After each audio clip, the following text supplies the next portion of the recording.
Hello and welcome back to my channel. Make sure you like and subscribe to my channel. Let's begin. Chapter 49, Inversion of Truth.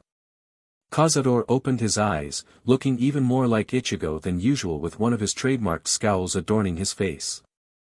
Great. So Ichigo's fighting some embodiment of Hell Ryatsu. I bet he's giving it everything he's got, and I'm not there. That's just not fair. Why does some stupid poser get to fight Ichigo right off the bat when I had to wait for Ichigo to get his sheet together? You better win in there, Ichigo, I've got a bone to pick with you. Growling, Cazador stood. Tozen still appeared to be meditating, so he turned to the still-sitting vizard and pointed at Shinji. Oi. You, Simir. The hollow that was once Shinji rose and walked to Cazador calmly.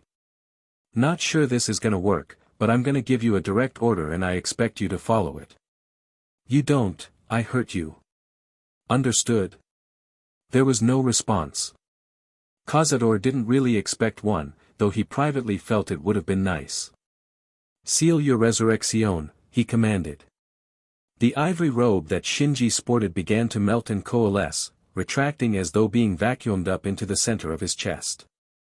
His skin, too, returned to the same pale complexion as Cazador himself, and then his mask retracted and shifted, leaving nothing covering his face, but instead a circlet that wrapped around his forehead, with a short flowing hood reaching down to cover his neck. Shinji's clothes had changed somewhat in his transition from vizard to Arrancar. Like Cazador, he wore loose leggings, though his were the same shade of yellow as his resurrection's skin. He was also dressed in a simple long-sleeved shirt of similar color, though it looked slightly loose. Finally, Sakanade materialized in a flash of Ryatsu, and Shinji's hollow snagged it in midair, before apparently sheathing it behind him in a similar way to Cazador's Zangetsu. Ah, the Arrancar sighed in relief. Thanks. Cazador de la Luna, right? Cazador nodded. And you are? Shinji's hollow shrugged. I don't have a name. Cazador frowned. That's not right. I learned my name after beating Ichigo for the first time. Well, I haven't exactly beaten Shinji, you know, Hollow Shinji replied easily, looking around. He let me have control to keep us alive when everyone else went berserk.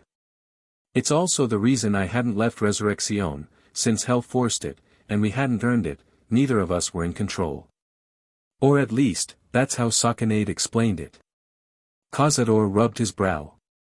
He was getting answers, but DMN at Ichigo was better at this than he was. Give me a fight and I'm good. Otherwise, leave it to Ichigo. So you can't use Resurrection until you beat Shinji? Yeah, Hollow Shinji sighed and scratched his head absently.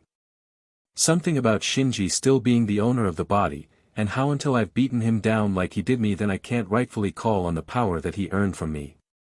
Great, Cazador muttered sarcastically. Let me get everyone else back to normal and then we can have this discussion as a group. Everyone, cancel your resurrection. A flare of Ryatsu later, and there stood 8 fully conscious Arrancar. Before they could even begin to speak, though, Cazador cleared his throat. I'm sure you have questions, he acknowledged. I'll get to them as soon as I can, but right now we got a problem. I'm going to assume that all of your inner Shinigami are paying attention. There was a murmur of agreement, so Cazador nodded. Basically, it turns out that Hell is a person bent on conquering the various worlds, living world, Hueco Mundo, Soul Society, the lot of them. We got some experience with that, Aizen and all, right? How's this for a twist?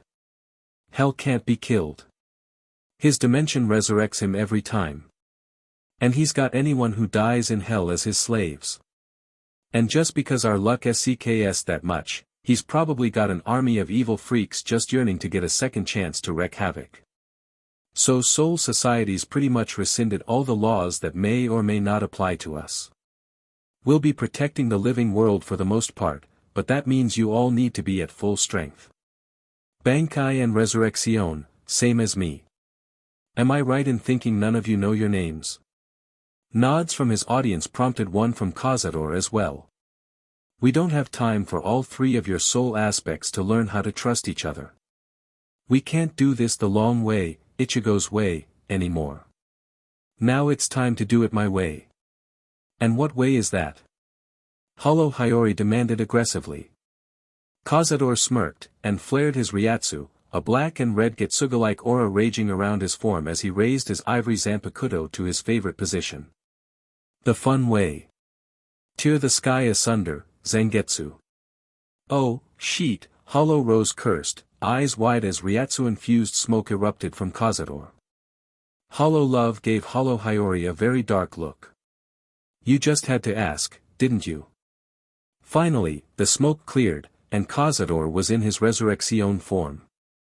He swung Tensa Zangetsu to the side carelessly, the pressure behind the swing crushing an enormous boulder a few dozen yards away to dust. This is your test. Get those swords out, kiddies, it's time for Uncle Cazador to give you a lesson in pain. Hitsugaya felt the reverberations of an ongoing battle underneath them and sighed before taking another sip of the tea Urahara had been gracious enough to offer. No doubt, Cazador is training the vizard and Tozen in Resurrection. Trust a part of Ichigo's soul not to waste time and just get to the point. Perhaps I should do the same.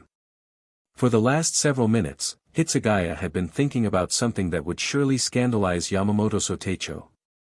But this was not the time to waffle about decisions.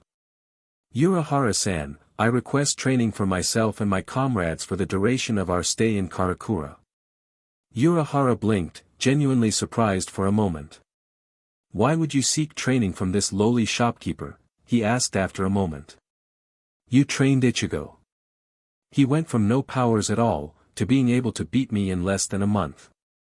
Yoruchi-san continued the training, and he was capable of fighting Kuchiki Taicho in Bankai less than a week later, Renji pointed out. Now granted he has hollow powers, and we don't want that for ourselves, Hitsugaya cut in quickly, forestalling Urahara's obvious reply.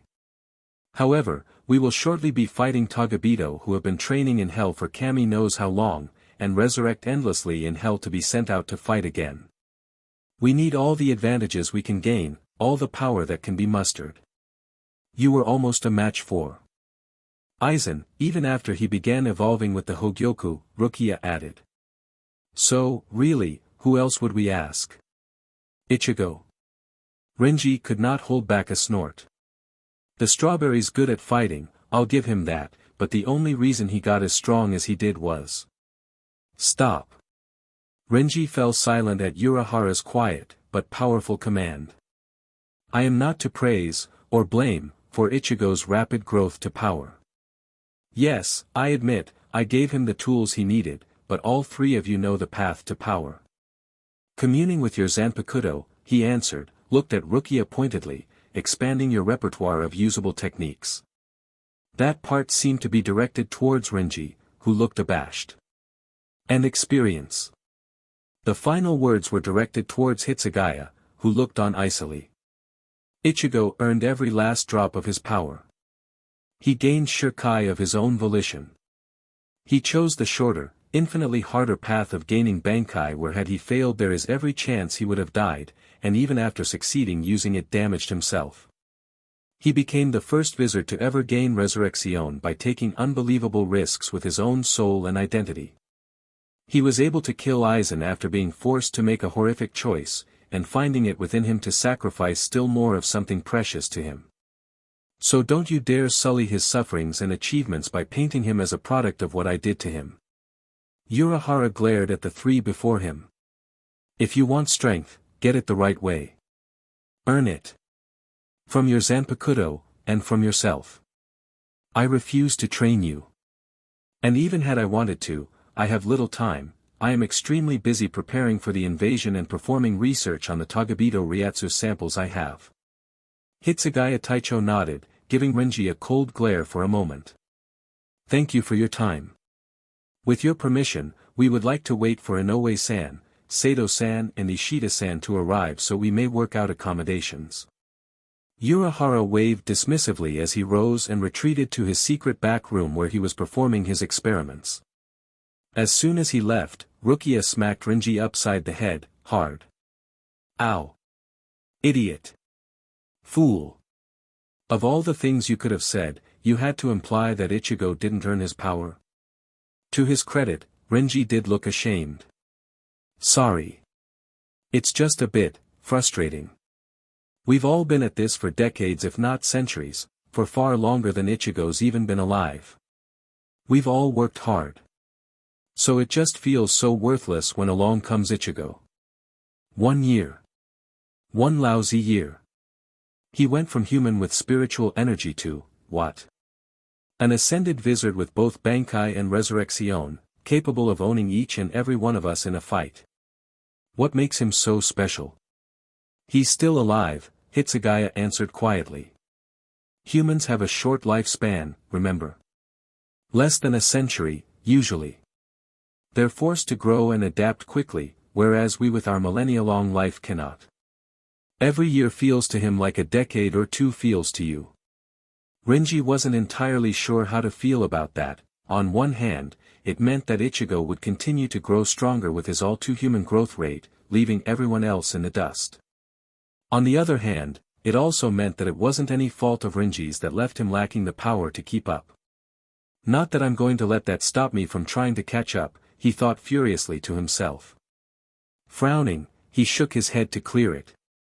We should get going, I don't want to get caught up in that fight downstairs.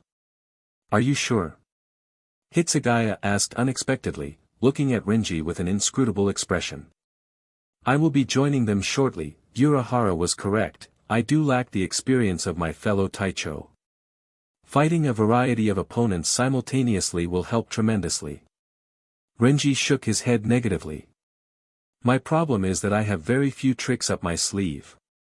My Bankai has all of 3 techniques to attack, smash with its head and body, slice with its spines, or blast with Hikatsu Taiho.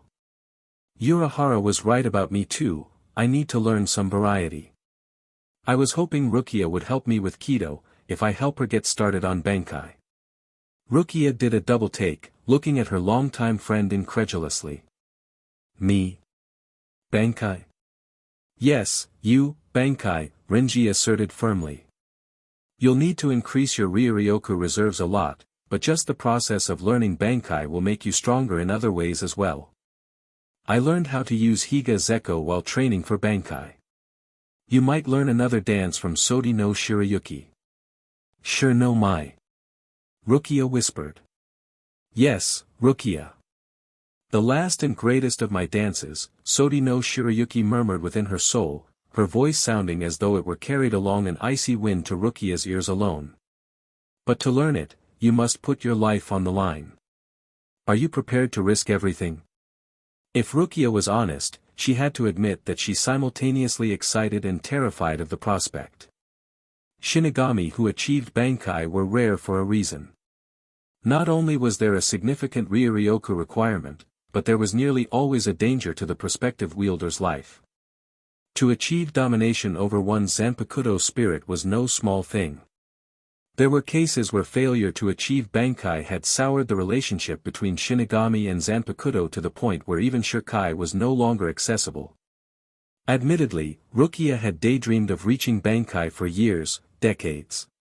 But even in those fantasies, she was far older, admittedly a little taller, facing her brother in a spar. Byakuya Nai-sama would release his grip of Senbonzakura, and his Zanpakuto would melt into the ground to unveil the rows of enormous blades that shatter into his Bankai. Bankai. Senbonzakura Kageyoshi. And then Rukia, dressed in the fine clothes of the Kachiki, would take a pose, what pose, she'd never been able to make up her mind, and call out her own Bankai, Sodi no Shirayuki's pure white ribbon twisting and twirling around her dramatically as her blade began to warp into a Bankai worthy of the most beautiful sword in Soul Society. But those had been mere dreams, idle thoughts that she had thought had no base in reality. Her levels of Ryoryoku had never been the greatest unlike Ichigo's or Renji's, and she'd honestly never considered herself strong enough to even aim for that height of power. Could she really reach it? Rukia took one look at Renji, who was looking at her with utter confidence, as if he could see something in her that she herself could not. That steadied her resolve, and gave her courage. Then let us train, Renji. Show me the way to Bankai, and I will teach you. Keto. Leaning against the wall just beside the door from the other room, Urahara smiled, tipping his hat over his eyes as he silently moved away. When Hitsugaya entered the basement to enter the fray, he was taken aback at the situation. The vizard turned Aaronkar were all teaming up against Cazador de la Luna. Yet Ichigo's hollow stood his ground easily, without even a scratch, while several of the Aaronkar were panting, sweating and bleeding. Shinji's left arm hung uselessly from his shoulder, which bled profusely, while Hiyori was doubled over in pain, clutching her stomach. Toshiro took a moment to consider his options, and then decided to sit and wait. It was always wise to study your opponent's fighting styles, and while he'd seen Ichigo's, he was curious how Cazador de la Luna deviated from Ichigo in combat styles. "Is that all?" Cazador taunted. "You'll never beat me like this." "Kensei, Hiyori, cover me." Shinji barked, spinning Sakanade quickly. No one was bothering with adding "hollow" to their names anymore, using their Shinigami names. Everyone knew who was being addressed anyway. "Everyone else, keep him occupied." "On it." Kensei replied, flashing in front of Shinji with a burst of Sonido, charging Tachikes with his Ryatsu. Cazador laughed. "You think I'm going to give you the time to confuse my senses?" Getsuga Tensho. Everyone jumped or Sonido-ed well out of the way of the enormous Getsuga, except Shinji and Kensei. Kensei's Zanpakuto glowed brightly for a second before he moved it in front of him, unleashing a large energy blast, deflecting the Getsuga just enough to miss everyone. "Hurry it up, Shinji," he bit out. "I don't have many more of those left in me. I just need a few more seconds." "Too bad." Cazador materialized right behind Shinji with the low sonic boom of Sonido, snagging Sakanade in mid-revolution and halting its spinning. Easily, carelessly, he snapped the Zanpakuto in half and kicked Shinji into a nearby boulder, which crumbled around him. "You don't have that long." "Shinji!" Hiyori cried, rushing Cazador with her Kubikiri Orochi, only for Cazador to smirk. A moment later, all the Aaronkar stood in shock. Cazador hadn't even bothered to block with Tensa Zangetsu. A single finger had been all he put up, and Kubikiri Orochi was halted instantly. "Ha! Now I get why Aizen did that to Ichigo." Cazador cackled. "The stupid looks on your faces are hilarious." "You've got to be kidding," Lisa muttered. "A finger? Are we that much weaker than him?" "DMN it." Hiyori cursed, backing off to hopefully form a better plan than just cut his DMN head off. "He's too powerful." "Oi.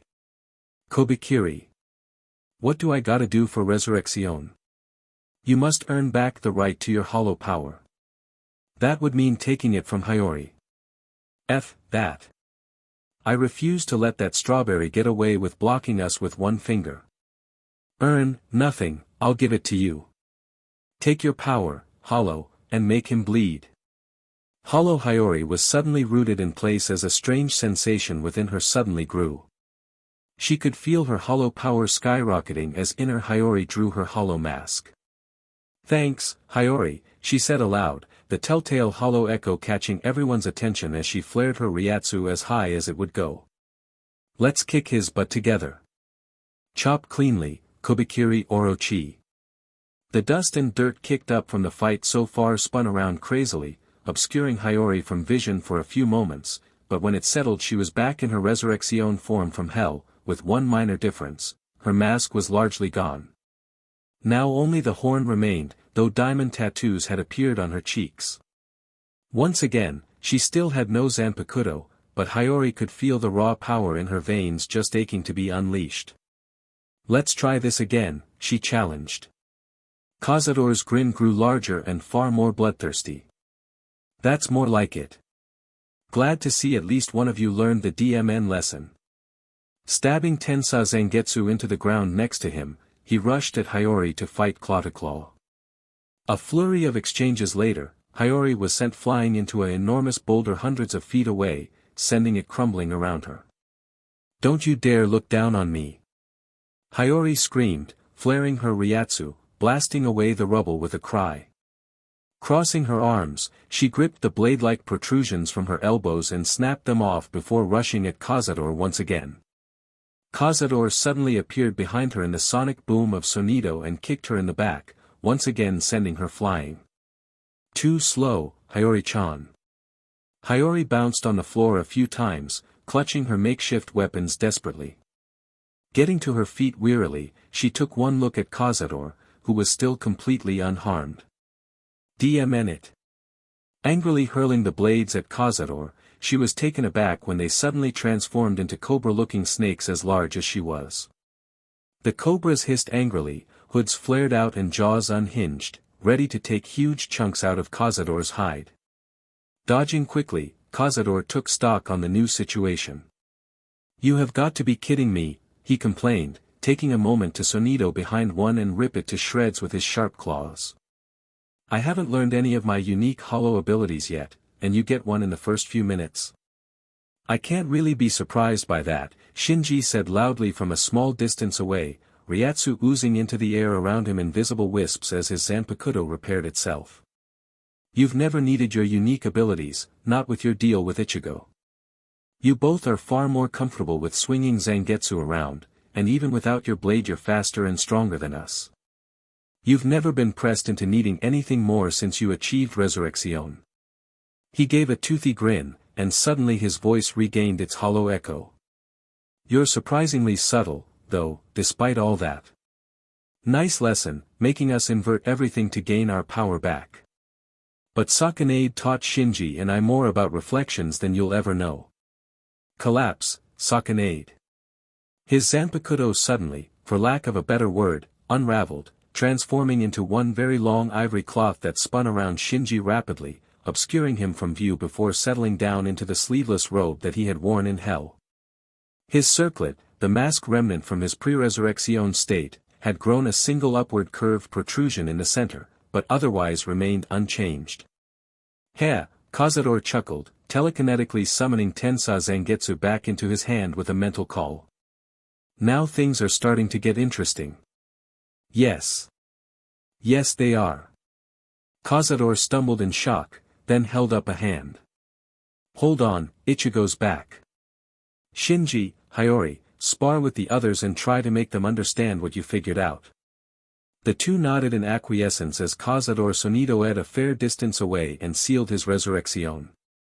A few moments later, he entered his inner world. Ichigo was standing next to Zangetsu, arms crossed and his perpetual frown on his face. "So, I see you finished up with your new doppelganger," Cazador observed with a smirk. "Yeah, took a bit longer than I expected, but it's finished. I need control of my body again, and we don't have time to fight this time."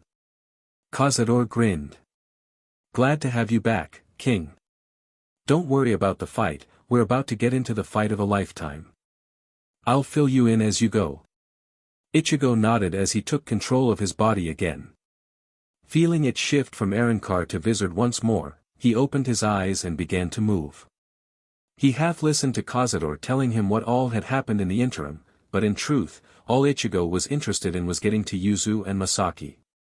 He'd spent a few moments poring over his hollow side's recent memories when he'd awoken in the inner world, so he knew where to go. "Oi! Kurosaki!" Hitsugaya called out. "Not now, Toshiro." "Busy," Ichigo said tersely. Not bothering with climbing the ladder leading up to Urahara's shop, he merely leapt straight up to the top and entered the shop. "Ah, Ichigo-kun, you're back," Urahara greeted warmly. "Urahara," Ichigo acknowledged. "Take me to them." The shopkeeper's smile faltered, before he dipped his head, allowing his hat to shadow his face. "All right. Can you actually break the chains?" "Yes." Seemingly reassured by Ichigo's surety, Urahara led him into a back room, where Hachijin was meditating and apparently maintaining what appeared to be a complex set of barriers. "Hachijin, let us in," Urahara requested. Without opening his eyes, Hachi nodded and a man-sized door appeared in the barriers, allowing Ichigo access. He quickly made his way to his mother and sister, quietly assessing how they looked. "They look dead." They were both pale, and neither was breathing. It made Ichigo's heart ache. This is my fault. Yamamoto said they were trapped, not in hell so they can't revive, but neither can they be saved. Does that mean that we have to bring them to hell for them to be revived, before I break the chains? Perhaps Urahara would be the better one to ask. Ichigo quickly repeated his question for Urahara, who looked uncertain. I'm afraid I have no data, Ichigo-kun. They may revive after you break the chains, or they may simply deteriorate as spirits do after death. However, the chances of Yamamoto Sotecho allowing you to take them to hell are slim at best. Has Inoue been in to try to reject their being taken by hell? Yes, I tried, Kurosaki-kun, Inoue's voice suddenly sounded, as she walked into the room, her voice and expression sorrowful. The hell chains are too powerful. Even if you were to lend me your power using medical keto, it would be too dangerous. Somehow the chains have become part of their being, rejecting them outright would damage their souls. If you can remove the chains, I might be able to revive them, but to bring them back from death might be beyond even my powers. I don't know, and I don't think you want to run that risk on your family, Kurosaki-kun. DMN it. Ichigo cursed, turning back to his family and kneeling next to them. I'm sorry, Yuzu, Mom. I can't save you yet. But I will. Kurosaki-kun. Inoue asked with uncertainty in her tone. The Barine family had the knowledge to send souls to hell. They'll have the knowledge of how to save them, the vizard declared, standing up and striding out of the barrier. Ichigo, the Barine family is working with us now, Urahara quickly informed him. I'm not sure what all you've been informed of. Hell is a person, made the dimension, his soul was shattered a long time ago by the Spirit King, now he's back and is probably going to go to war with us, Ichigo summarized succinctly. I see, so you're already aware. The Barine family has already shared its knowledge, and we have 3 Taicho going over their records for any useful information. Ichigo paused. Who? Yukitake Taicho, Kairaka Taicho, Kuchiki Taicho. The transcendent side. I guess I can trust them. Ichigo, there is one other way. Hell said he would trade them for 2 souls who are equally pure. King, are you really going to consider that option? For once, Cazador sounded unsure. For my family, I will do anything, Cazador. Anything. And that's it for now. I know, a little short, but like I said this chapter fought me hard. Cazador may not be as good at talking as Ichigo, but he can get the point across just fine. I figured that if an inner hollow could lend its power to the Shinigami, why can't the Shinigami lend its power back to the inner hollow? Enter Resurrection. But this has a drawback, it's only available as long as they can work together. Any disagreements or differences will break the coordination and force them out of Resurrection. Wow, Ichigo got dark there at the end. And no, I will not show you the ending of the Hell Ichigo vs Ichigo fight. That is a plot point that will come up later. Chapter 50, Ice and Snow. Ichigo sighed as he sat, watching the hollow versions of the vizard spar. They'd learned Cazador's lesson well enough, it appeared. All of them were now in Resurrection, and looked very similar to how they'd been in Hell, with the exception that their masks didn't cover the entirety of their faces. For instance, Kensei's mask didn't quite reach his eyes, but instead guarded his mouth and nose. Mashiro's was relatively hilarious, leaving her with naught but bone-like feelers atop her head, much to the amusement of Rose, whose own mask remnant was his enormous beak. Luckily for the pianist, the beak had shifted down to be a large ornament on a bone necklace. Love's mask seemed to have combined with his sunglasses to an extent, leaving him with a set of oni horns and shades. Lisa, who was the last to achieve resurrection, had kept all of her mask except the part covering her eyes, giving her a dangerous night-looking visage. All in all, so far it looked like the hollow and Shinigami aspects of the vizard were cooperating well. But it's not enough. The minute one of them feels they could do better in control, they'll fight and weaken themselves. This is just a patch job. Maybe, but look, no one has lost Resurrection yet. The Shinigami are. Just as curious about the hollow forms as their hollows are. That's a good sign, right? Maybe. Ichigo conceded. Regardless, it was about the best that they could hope for in such a short time. There was no way to force true trust between the vizard and their inner hollows, and trust was needed in order to work together. To make them fight for control over each other's blades now would shatter whatever trust was building.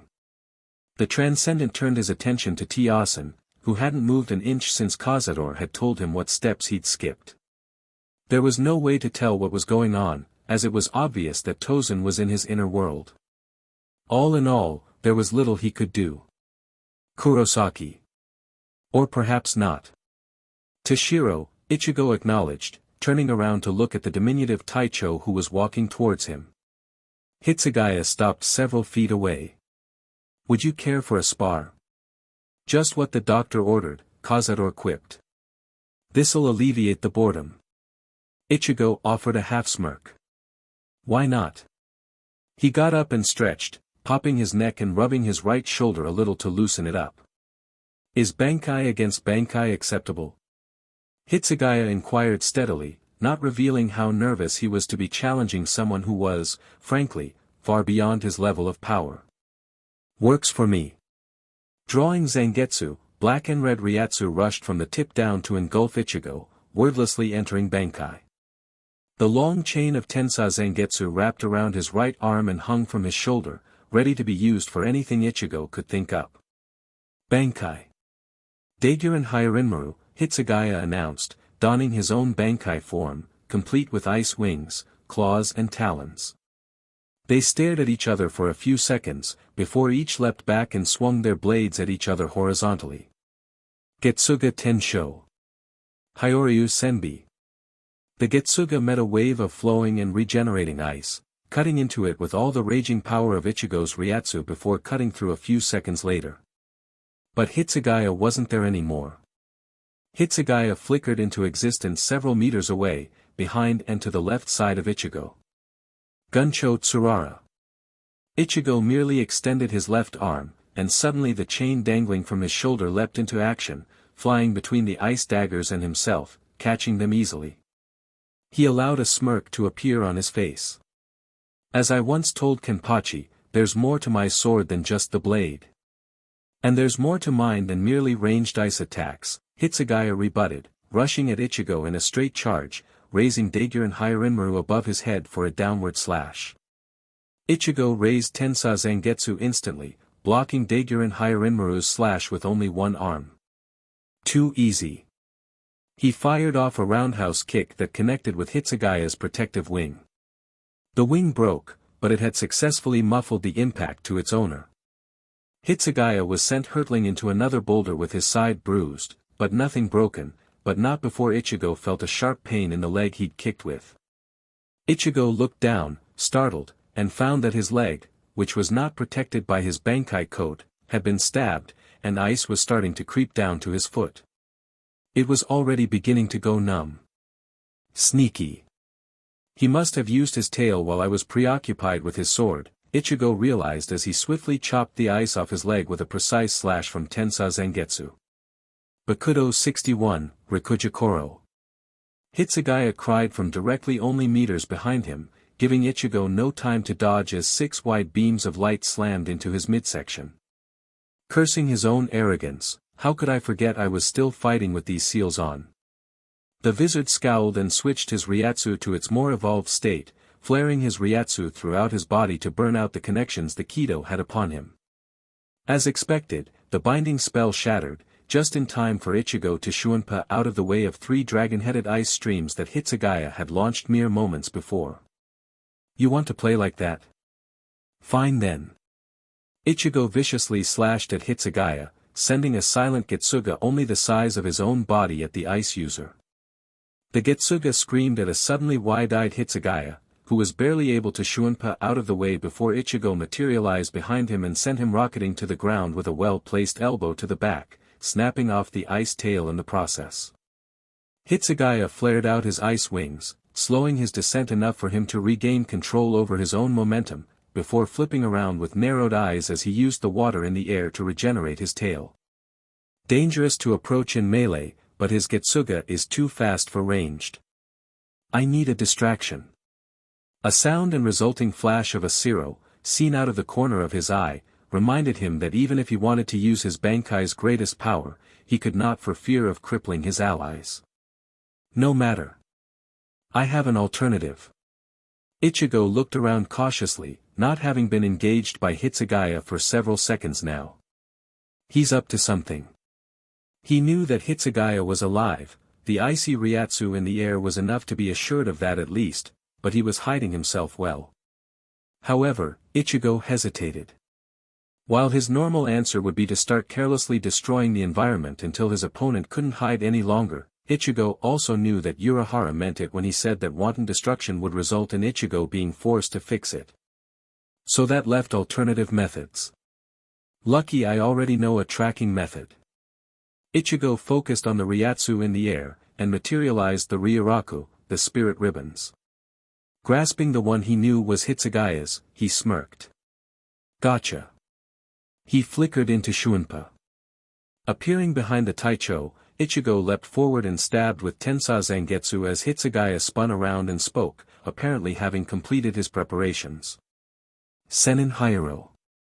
Dozens of ice pillars shot up out of the ground, surrounding them as the icy Taicho lunged to the side, deflecting the stab. So you have a bunch of ice towers circling around us, Ichigo observed as he locked blades against Hitsugaya, Daiguren Hyarinmaru, and Tensa Zangetsu shuddering against each other. Just what are they going to do? Simple. Ichigo blinked in shock when a second Hitsugaya stepped out from behind a large rock, outside the range of the towers. They're going to crush you and my ice clone. The Taicho abruptly twisted his wrist 90 degrees, and the pillars zoomed towards him, ready to smash into him from all sides. Ichigo immediately broke off from the ice. Clone, but the clone lunged at him. Ryusenka, the clone commanded as it stabbed forwards at its opponent. The vizard flickered out of the way, dashing towards the rapidly diminishing exit, only for the real Hitsugaya to Shunpa in front of the exit. Hyoryu Senbi. Zeku, he cried, slashing downward with all his might. This time, the crescent of flowing ice flew from Daiguren Hyarinmaru, rushing at Ichigo. Ichigo had to choose between trying to break through what seemed to be an ice version of his Getsuga, which could easily be a trap, considering Hitsugaya's skill with ice, or dodge and try something else. He chose the latter. Flinging himself to the side, the Transcendent found himself horizontally in the air, rocketing straight for one of the ice columns that was bearing down upon him. Then an idea hit. He released his grip on Tensa Zangetsu and began to spin in the air, black flames racing down the chain and enveloping the blade.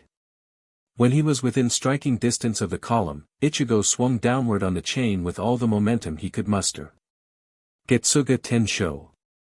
Tensa Zangetsu cleaved the column in half as though it were made of hot butter, the Getsuga promptly obliterating it and giving Ichigo plenty of room to emerge from the ice trap, even as he continued to spin crazily.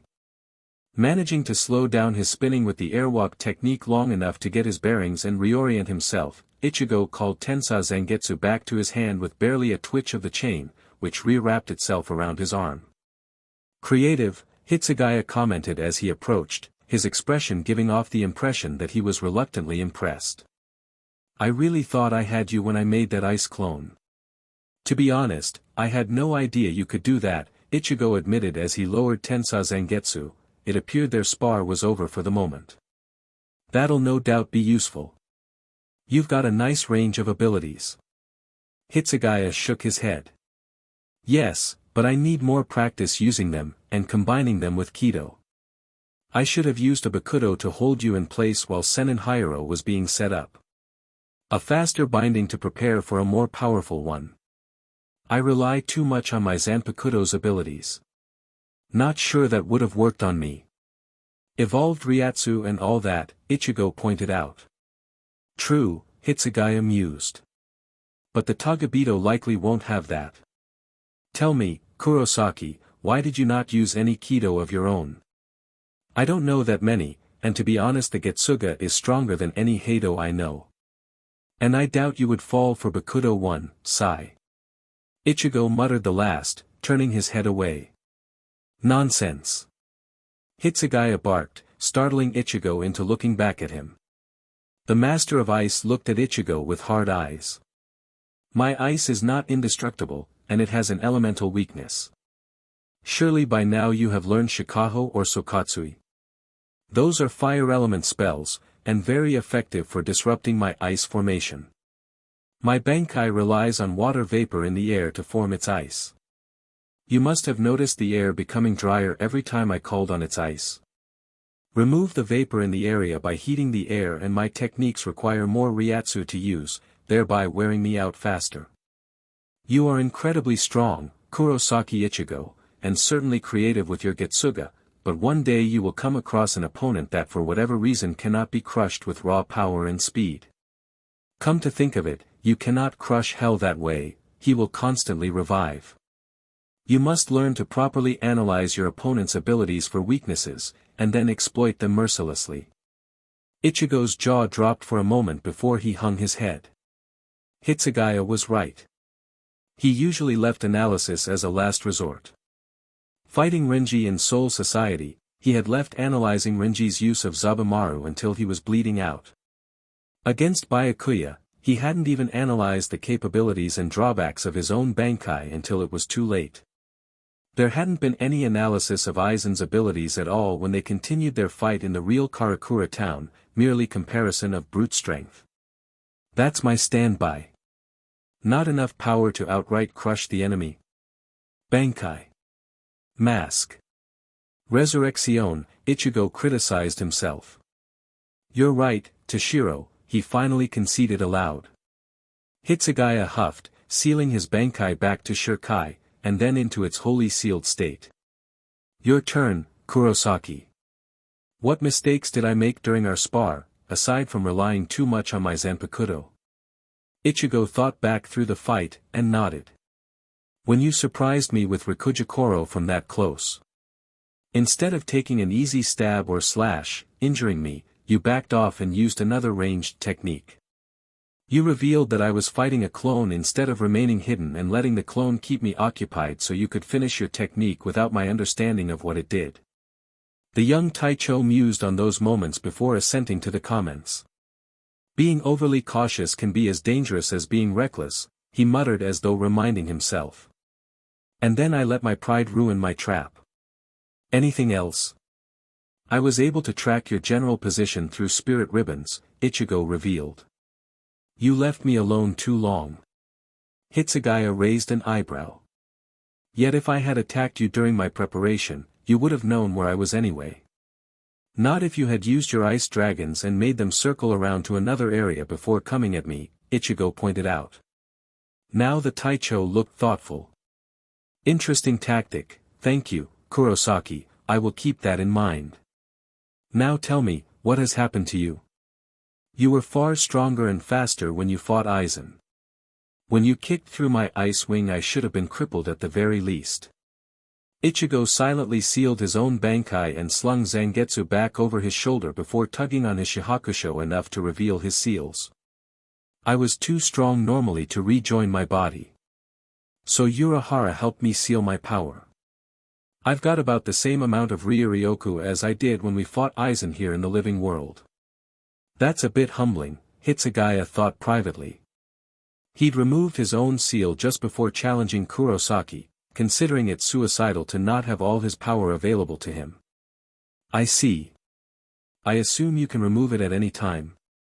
Ichigo nodded. He'd never needed to, but it sounded simple enough. Just focus some Ryuryoku, and Genkaijo, right? The 10th Division leader nodded. Good. Allow me be frank, Kurosaki. Hell must not be killed. Even if we find a way to do so, he maintains that Dimension, and Soul Society has enough trouble without truly evil souls plaguing it, Hitsugaya admitted. The only way to fix the situation in a semi-permanent way is to seal Hell or shatter his soul once again. If Hell regains enough of his power, he will likely be evolved beyond what any Shinigami can understand. You, Yamamoto Sotecho, and perhaps Urahara-san, are the only ones strong enough or smart enough to deal with such a situation. Continue your training in keto, Bakudo especially. We may need a transcendent-powered seal, Hitsugaya ordered. Ichigo swallowed. His diminutive friend made sense, but it was a very tall order. He struggled with learning even the very first Bakudo. How could he ever be able to pull off the complicated and impressive array of bindings that Urahara could manage at a moment's notice? Even so, the mess was, at least partly, his fault. If I hadn't destroyed all those Kushinaga, then hell wouldn't have risen. It's only right that I help fix it. Ichigo nodded resolutely. Apparently satisfied, Hitsugaya nodded back. Please excuse me, then. I have some training to do. He flickered away before Ichigo could respond, but Ichigo was too preoccupied with the thought of more torturous, endlessly repetitive, keto training. It's my own fault, he thought to himself mournfully. If I had been like Kenpachi and never showed an ounce of interest in keto. He reluctantly trudged back to the ladder leading up to Urahara's shop, preparing to talk to Tessai. Meanwhile, Renji and Rukia were at a nearby lake.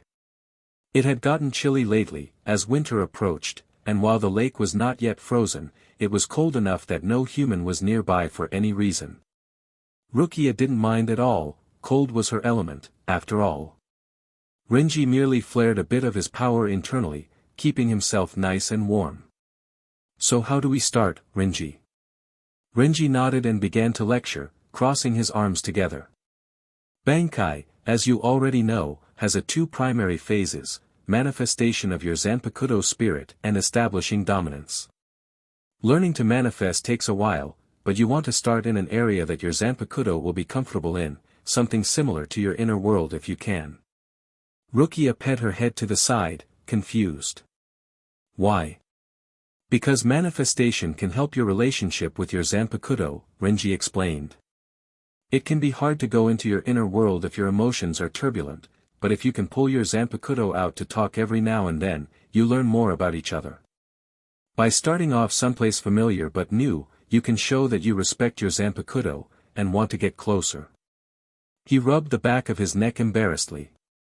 Also, it takes a lot less Ryatsu to be someplace they like. And here I thought you were being wise, Rukia deadpanned, a little irked at being reminded of her relatively low reserves. Seriously, though, does this place look like Sodi no Shirayuki will like it? First impressions are important, Renji stressed. Rukia took another look around.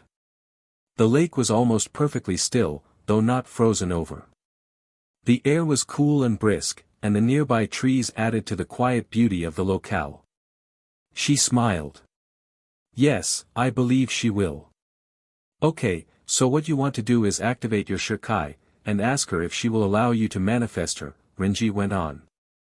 Forced manifestation will come later, you need to get used to how it feels when you are working together first. Rukia drew her beautiful sword, spinning it slowly until the end pointed down, and quietly intoned, dance, Sodi no Shirayuki. The telltale white ribbon fluttered out of the hilt, spiraling around the circle that Rukia had made by spinning her blade as it turned white as snow. Once again, Rukia was struck by the almost ethereally pure beauty of her weapon. Sodi no Shirayuki. Would you care to join me out here? Rukia heard the spirit of her beloved Zanpakuto laugh. Of course, Rukia. Then Rukia felt Shirayuki's Ryatsu rose within her for a few moments before leaking out of her body, coalescing into her own form with a burst of cold air. Sodi no Shirayuki manifested as a tall, very pale woman dressed completely in shades of white and ice blue. Garbed in a simple, traditional ivory-hued kimono with a sash possibly the softest shade of blue that Rukia had ever seen, Shirayuki's sleeves extended well past her fingertips, and the kimono flowed down to cover her feet. Her hair was a hue that Rukia still had trouble giving a name to, despite having seen her spirit more than once over the years. It was as though someone had taken the shyest, palest color of lavender they could find, and then given it a shimmery quality that made it seem almost white, without losing that tiny hint of purple. Sodi no Shirayuki wore it in a partial bun in the back, allowing most of her hair to fall down to the small of her back. The rest, she kept shorter and framed her face using a pair of dark blue hair clips, but even this hair reached down slightly past her collarbone. Shirayuki's eyes were slightly darker, more of a blue-purple than anything else that Rukia could think of. Her lips, too, were not the healthy pink and red of normal humans, but the color that could be seen if someone crossed purple and pink roses. Renji had to blink and swallow a few times upon witnessing Rukia's Zanpakuto spirit. No wonder her sword is one of the most beautiful, he thought in admiration. Sodi no Shirayuki looked around quietly. This is a beautiful place, Rukia. I would dearly like to see it in the full grips of winter. May I? Please, Rukia agreed. The ice spirit almost glided down to the water's edge, somehow not staining her kimono in the slightest despite treading on what must have been soft mud. Then she stepped onto the surface of the water. From where she stood, ice spread and crackled swiftly across the water, and mere seconds later, the lake was completely frozen over. Shirayuki laughed quietly, her voice echoing in the stillness as she began to dance across the ice, gliding and twirling over the frozen water. A snowflake landing on Renji's forehead prompted him to look up, and realize that it had, without warning, started to snow gently down upon the area. Come dance with me, Rukia, Sodi no Shirayuki invited. Rukia's smile could not be contained, as she ran down to the lake frozen over by her Zanpakuto's power. Stepping upon the ice, she focused her power to her feet, and she too began to skate across the ice, joining her Zanpakuto in the dance of winter, snowflakes falling down around them both, yet never seeming to touch them. I have longed for this day for a long, long time. Sodi no Shirayuki's voice, soft yet clear, carried across the air easily as she almost flew across the ice. For the day you would know the same truth as I do, Rukia, that you are strong, that you are as free as the snow that falls around us. That you may one day achieve Bankai is no longer mere fantasy, Rukia. Have we not been sisters together as we grew, trusted partners in our trials? Yes, Rukia breathed, understanding blossoming within her when she skirted near where Shirayuki was now twirling. You've wanted to reach Bankai as long as I have. Yes, Sodi no Shirayuki confirmed with a gentle smile, ending her spin as she now matched Rukia slide for slide across the ice. I know how much you care for me, Rukia. Every time you've cleaned me, every time you've admired my beauty, every time you've taken pride in being my wielder, every time you've trusted and relied on me to help in your battles. I admit I felt a little abandoned for a time when we spent so much time without talking, but oh, how my heart glowed when you apologized and asked me to help you once again, how my heart sung when you invited me to join you in using our first dance. Hearing the raw joy in her Zanpakuto's voice was enough to make even Rukia's eyes water. How long had she worried that she was going to mess up her relationship with Sodi no Shirayuki, especially after she had been defeated and been forced to give Ichigo her powers, without ever calling on her Zanpakuto to help. After giving up on life in Soul Society before Ichigo rescued her. This was a dream come true, and she owed Renji something big for giving her this opportunity. I am so happy, she let out, slowing to a stop in the middle of the lake to wipe her eyes. Shirayuki gently came to a stop opposite her, a knowing smile on her face as she reached out and cupped Rukia's cheek with her pale fingers. As am I, Rukia. Thank you for being my wielder and dance partner. Know that whatever happens as we strive for Bankai, I will always be glad to be your Zanpakuto. But I will not make it easy. Rukia laughed herself. I would never ask you to, Sodi no Shirayuki. I will earn Bankai, and then if you like we can dance again here to celebrate. I'd like that. And with that, Sodi no Shirayuki's form dematerialized into hundreds of snowflakes, scattering everywhere as her spirit returned to Rukia's heart. Rukia slowly made her way to an utterly dumbfounded Renji, whose eyes were wide. He'd watched the entire time, entranced by the beauty of Sodi no Shirayuki's tall pale form dancing with Rukia, the ice spirit's nearly white hair fluttering in the wind next to Rukia's black, with both of them just moving gaily through the snow, with Renji forgotten in the background. It was a scene he would never, ever forget. Chapter 51, Family Obligations. After his spar with Hitsugaya, Ichigo had gone to Tensai, who agreed to resume teaching him keto with more emphasis on Bakudo. However, He needed time to recover from the efforts of that day. Breaking into hell was no easy feat. As the vizard turned Arankar seemed content to train amongst themselves for the moment, Ichigo began walking home in his body, brooding over the lesson he'd learned fighting against Hitsugaya. Strategy. Analysis. It reminded him of Aizen, with all his planning and keen plotting. Aizen was a thinking fighter, all right. Ichigo remembered his old archenemy's explanation that he'd engineered most, if not all, of Ichigo's opportunities and motivations to grow. What would you do here? As it stood, Ichigo felt rather helpless. His mother and sister were still dead and trapped, bound by the chains of hell. While he probably had the power to break them, it'd be for nothing if they stayed dead. Well, doubly dead for Mom, he corrected himself. I just have to get them into hell, wait for them to revive, and then free them. But Ichigo didn't know how he was going to manage that. Hell, the creator of the dimension, was tied to them in ways he didn't understand. No matter how Ichigo got his family into that med plane, hell would probably detect them, and prevent Ichigo from freeing them. So hell has to be dealt with first, he concluded, with a pang in his heart. So why aren't we invading hell right now? Cazador demanded. Now, when he's weak and recovering? Because we don't have a way to keep him down, Ichigo answered wearily. We can't just kill him, or the dimension is destroyed, and Soul Society has enough problems without having to accept the evil souls too.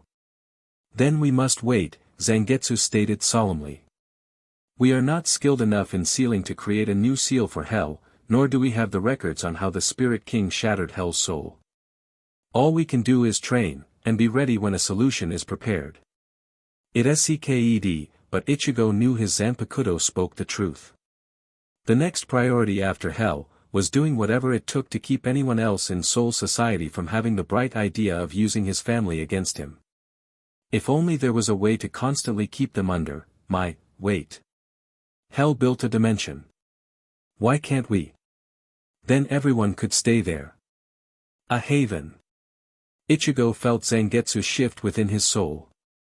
As loath as I am to say it, Ichigo, our strength is not yet sufficient to do such a thing. You require more power, more control, and more knowledge. Then we have our next goal, Ichigo decided, his brows furrowed. Control and knowledge first, those coincide with what we need to deal with hell. We'll figure out power later. A sudden spike of Ryatsu broke Ichigo free from such thoughts. He had reached his own house, but next door there was.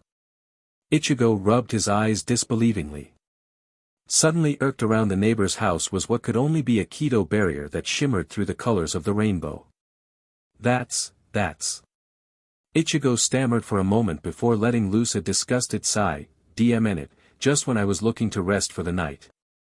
The substitute Shinigami approached the barrier and knocked politely, if none too gently. The barrier let out a low gong-like sound, and Ichigo waited a few moments for a reply. Then a stern-looking Shinigami with blue-black hair and long gray gloves came out of the house and approached the barrier. He appeared stunned for a moment, seeing Ichigo. You can see me?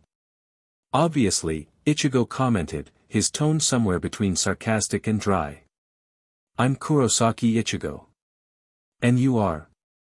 Oh. I apologize, Kurosaki-sama, for not recognizing you earlier, the man exclaimed, dipping into a quick and polite bow.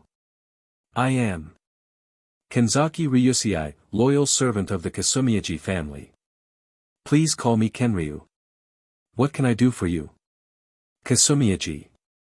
Ichigo, they are a noble family who came up in our investigation. They specialize in weapons manufacturing. Ichigo silently acknowledged his Zanpakuto's information. I'll try to make this quick, and I'm sorry if I'm a bit short, it's been a long day, Ichigo started. But frankly, what are you doing in Karakura? The Kasumiyaji are a noble family, right? Don't you have your own manor? Kenryu grimaced, looking a put little on the spot. I'm afraid that is business private to the Kasumiyaji. Bullshit, Ichigo interrupted. This is Karakura, and you are in the house right next to mine. You have to have known that, no noble family would act without trying to find all the information. I can only think of 3 reasons why someone would move right next to me and put what seems to be a high-level barrier to block the way. Ichigo put up his fingers, ticking them off as he listed the reasons.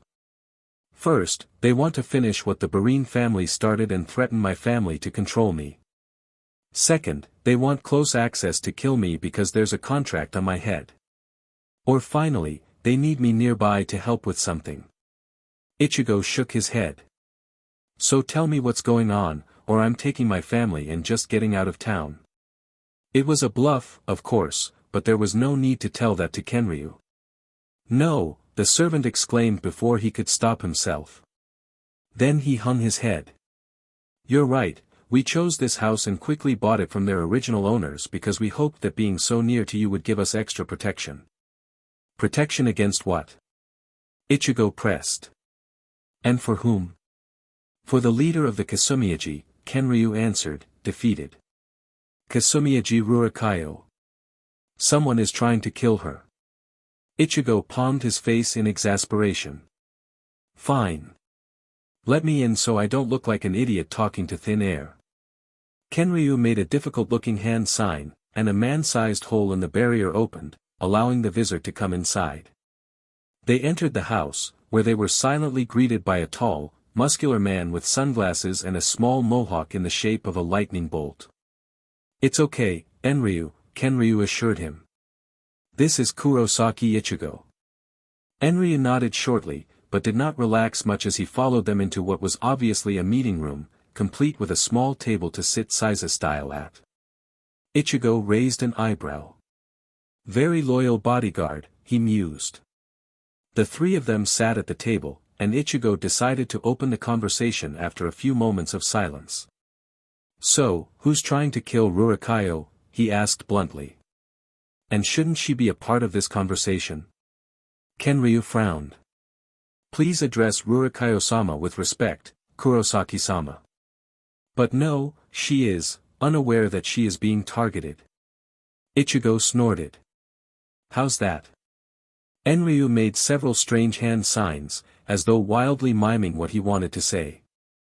Kenryu nodded in apparent agreement and turned back to Ichigo. Enryu says that it's our duty as her servants to make it easier for her to lead the Kasumiyaji without worry. We are her guardians, as she is still young. She believes we are currently taking a small vacation. What about her parents? Her mother died during childbirth, Kenryu replied sadly. Her father recently passed away due to illness, though we are uncertain if that illness was engineered or not. We suspect it was. So what makes you think that someone's after her? Once again, Enryu began making his strange sign language that only Kenryu seemed to understand. Enryu says that assassins have been sent after her more than once. We narrowly escaped one today, even.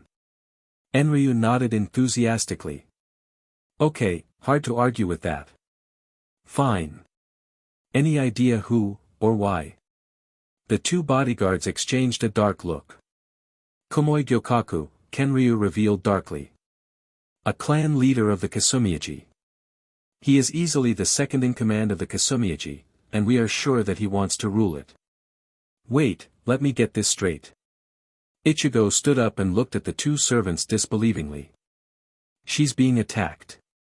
You know who's doing it, you know why he's doing it, you know where he's usually going to be, so why haven't you just dealt with him?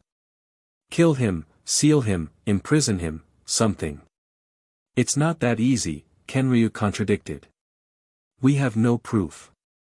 While we have the skills to escape the assassins, we are sadly not strong enough to defeat and capture them. Without their testimony, we have no evidence that Komoi is responsible, and if we dispatch him, then the family will fall apart. He is too well known. Enryu made several more signs, ending with pointing at Ichigo. Kenryu nodded. He says that that's why we escaped to the living world. We are trying to escape the assassination attempts until we can gather the evidence needed. Can we count on you to help protect her? Ichigo sighed and sat down at the table again, weighing his options. I need most of my attention on the threat of hell invading. There's no way to know when it'll happen, and if I'm busy with this then I might miss a crucial chance to slip in with Mom and Yuzu, get them resurrected, and then cut off their chains. Or someone else might die because I was distracted. On the other hand, he admitted, it could really come in handy for another noble family to owe me. It lends me and mine support, and I need to think long term. When Mom isn't bound by hell anymore, she'll still be a dead, purified soul. She'll still need to reside in soul society. If this works out, then she could stay with the Kasumi, with the protection of Shinigami and politics. After a few tense moments, Ichigo decided that while he could, if it came down to it, invade hell forcefully after it was all over, he couldn't constantly be there for his mother. So he nodded. Fine, I can help out. So, the plan is to wait for an assassin, capture him, then use him to expose Komoi? The pair of guardians looked at each other again, relief obvious on both their face. Yes, Kenryu confirmed. Then all we need to do is bait a trap. Enryu frowned and made more of his strange sign language. How so? The assassin is after Rukia, right? So we expose her, give the assassin an opportunity. I'll be nearby, undetectable. When the assassin arrives, I knock him out from behind, Ichigo suggested. Kenryu shook his head. Unacceptable. I know of your strength and skill, Kurosaki Ichigo, but these assassins have strange powers, strange enough that Rukia-sama may be taken before you could stop them. Both. Enryu and I have attained Shirkai, and even when we work together it is not enough to defeat a single assassin. You must not underestimate them. Ichigo grimaced. What strange powers have you encountered so far? One man could dissolve entirely into mist that would surround the area. Then he would materialize randomly inside. He seemed impossible to hit, Kenryu described. It was all we could do to get away from that one, and he was the one who chased us here into the living world. Point taken, Ichigo conceded. Our barrier obfuscates our Ryatsu signatures, making it more difficult to track us, as well as providing a first line of defense, Kenryu told their guest. So long as we stay within it, we're reasonably safe. He rubbed the back of his head, looking sheepish. But as we're theoretically on vacation, Rukia-sama will want to go outside and explore. Something about the phrasing made Ichigo frown. Rukia sounded young. But who knew how old she really was, or where that stood in terms of how grown up she was? Rukia was at least a century old, yet she could easily pass as a human 15-year-old physically and mentally. It got even more complicated, as Rukia had explained that spirits with more Ryuryoku naturally lived longer, since Ryuryoku was literally a spirit's life force. Ichigo opened his mouth to ask how mature she was, but shut it with a snap. That was certainly not something to ask a noble family that he wanted himself endeared to. He grimaced. In other words, there was no way to know what to expect until he saw the leader of the Kasumi. Instead, he sighed and decided to be completely honest. It's better than them thinking I'm at their beck and call. How much do you know of what's going on outside of the Kasumi?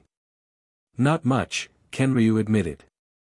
We've been somewhat occupied with internal politics and evading assassins. Ichigo shook his head. Here's the short version. You know the dimension, hell. Turns out it was named for the creator, and he was revived not long ago. Hell, the person, not the dimension, is supposedly this extra-dimensional warlord who tried to conquer the worlds a long time ago. So. Ichigo scratched the back of his head, not sure how to continue. Well, basically hell's probably going to try again. So I literally can't be here all the time, the Godei 13 needs my power to fight the tagabito, hellbound souls, I mean. You might be better off making this place a stronghold and telling Rukia the truth. Enryu and Kenryu shared worried glances. We'll need to discuss this, the more vocal of the two responded after several seconds. We'll contact you tomorrow, or the next day at the latest. Allow me to escort you out. Meanwhile, Renji and Rukia were still out by the lake, though now the situations were reversed. Rukia was the teacher, and Renji the student. Rukia had quickly had her friend demonstrate the most powerful keto he was comfortable with casting. Renji, your Hado 31, Shikaho is imperfect, Rukia scolded. I'm astounded it didn't blow up your face, with the amount of power you just shoved into it. I know, Renji replied miserably. Keto is my worst subject. And it does blow up every now and then. I haven't really worked on it since my days at the academy. Remember, I was first taken by the 5th, but Aizen moved me to the 11th after seeing my aptitude at swordsmanship, and then I was only recently brought to the 6th division. Rukia sighed. Alright then. The biggest issue is your control. Cast it again, with the full incantation this time, and focus on using less power. Renji brought up his arms once more, putting his left hand on his right bicep as though to brace himself. Ye Lord! Mask of blood and flesh, all creation, flutter of wings, ye who bears the name of man. Inferno and pandemonium, the sea barrier surges, march on to the south. Hado 31, Shikaho. This time, the red orb that materialized in front of Renji's open palm, while large, was obviously more manageable, and he shot it into the still mostly frozen lake, where it carved a large hole that was slowly filling with melted ice. Renji himself looked surprised. That felt a lot better, even better than when I was doing that without having gained Bankai. When do you usually resort to keto? Rukia queried, intrigued. Well, until recently I didn't really use it. Remember, 11th division. Renji reminded. If I need destructive power, I have Bankai. And my control's been too shoddy for Bakudo. Rukia sighed. Well, we're going to have to fix that. Your Bankai uses your Ryatsu to hold Hihio Zabumaru's segments together, correct? Better control means you need less Ryatsu to maintain it. And with better control, you could use Bakudo to hold your opponent in place for your Bankai to smash or blast. Renji's eyes widened, he hadn't thought of that. Alright. Where do we start? The ice user shook her head amusedly. Renji always was one to get fired up when he finally understood how useful something could be, or if it appealed to his urge to blow things up. Rukia moved closer and clasped one of Renji's hands in hers. Do you trust me? Renji looked at his best friend, memories flashing through his head from their time in the Rukongai, their separation in the academy, their reconciliation after Aizen deserted. Always, he replied quietly. Rukia nodded, molding the power that gently emanated around Renji's hand with her own. It was more difficult than simply working with her own power, but that was to be expected, as she was manipulating Renji's Ryuryoku, his very life force. Hado 31, Shikaho. He didn't flinch, but instead stared at the large, calm, crimson orb that now hovered over their joined hands. His power was part of it, he could feel it as though he'd cast it himself. Do you feel it? Rukia murmured. The stability? Yes. And Renji could. The keto was very stable, Rukia could hold it as long as she had power to supply it, he was sure. Can you feel how your Ryuryoku is being molded? Yes. Good.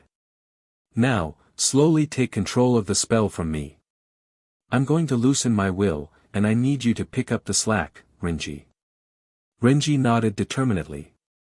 Rukia began to relax her spiritual grip on the Shikaho, and it slowly started to shrink and give off dangerous wisps of explosive energy without a constant source of power and will, until Renji fed it some of his Ryuryoku and, with some effort, stabilized it.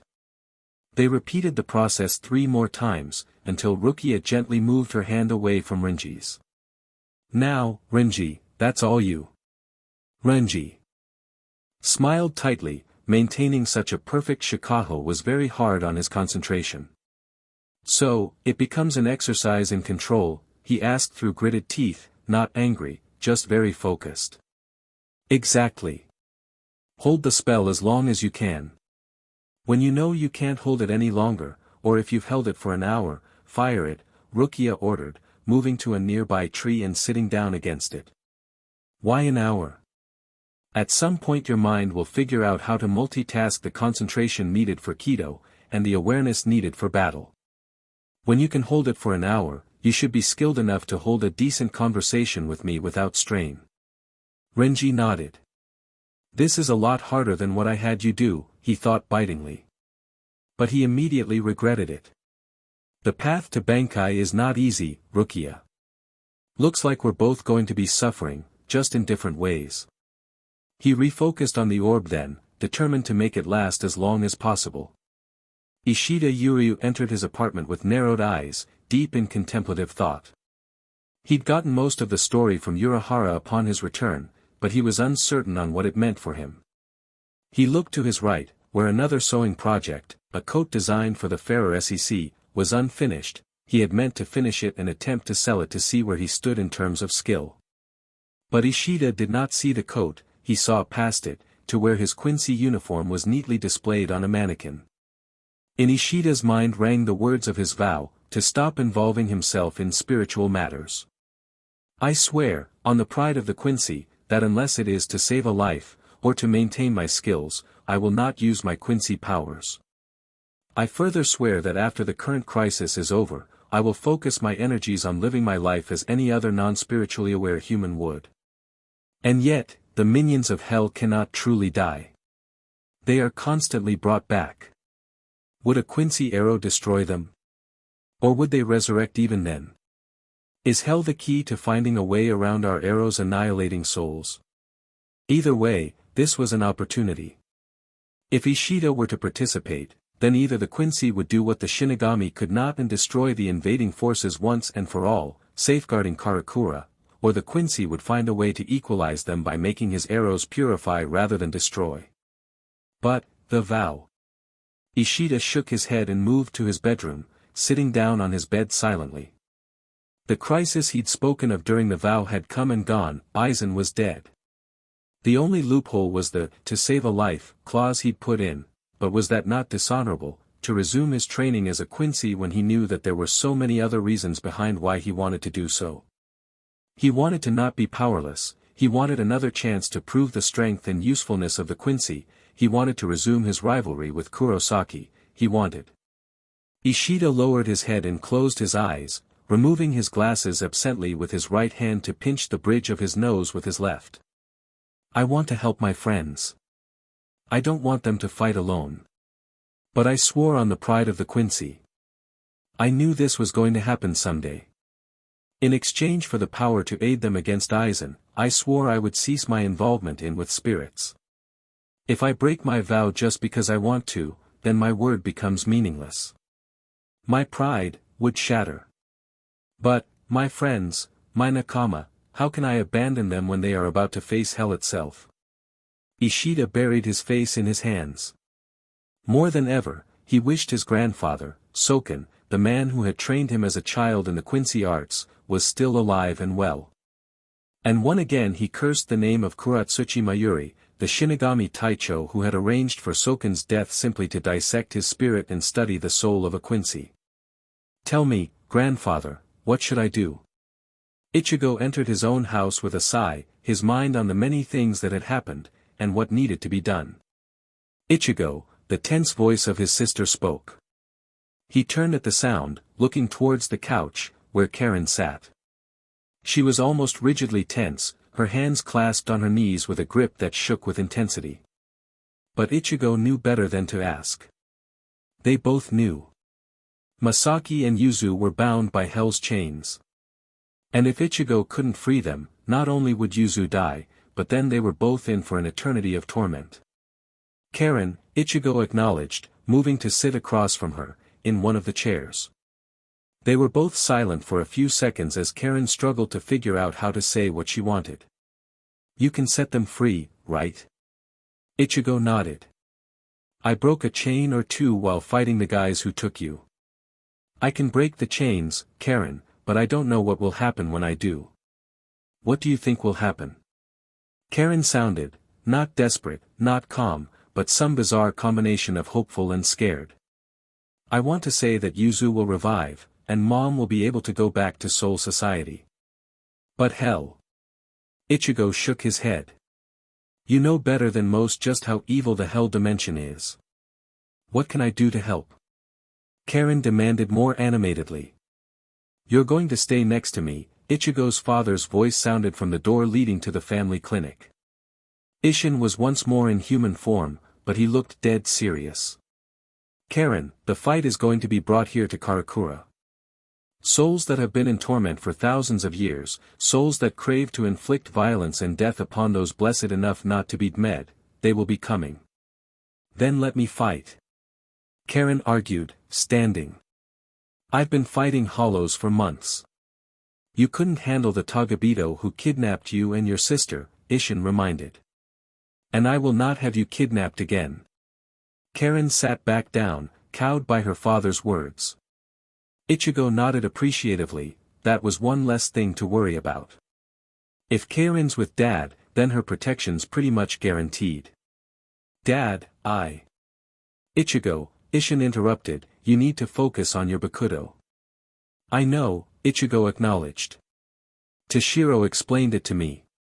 Transcendent level seal, right? Right. We have another problem. Ichigo quickly explained what he knew of the Kasumi situation. If we can help them, then they'll owe us one. We can have them look out for Mom when everything's over. Ishin nodded. Good plan, but you want to get it resolved sooner rather than later. They're basically civilians in what's going to be another war. Talk to Yamamoto, no, better yet, talk to Kuchiki Byakuya. He's both a noble and a taicho, so he should know any loopholes you can use.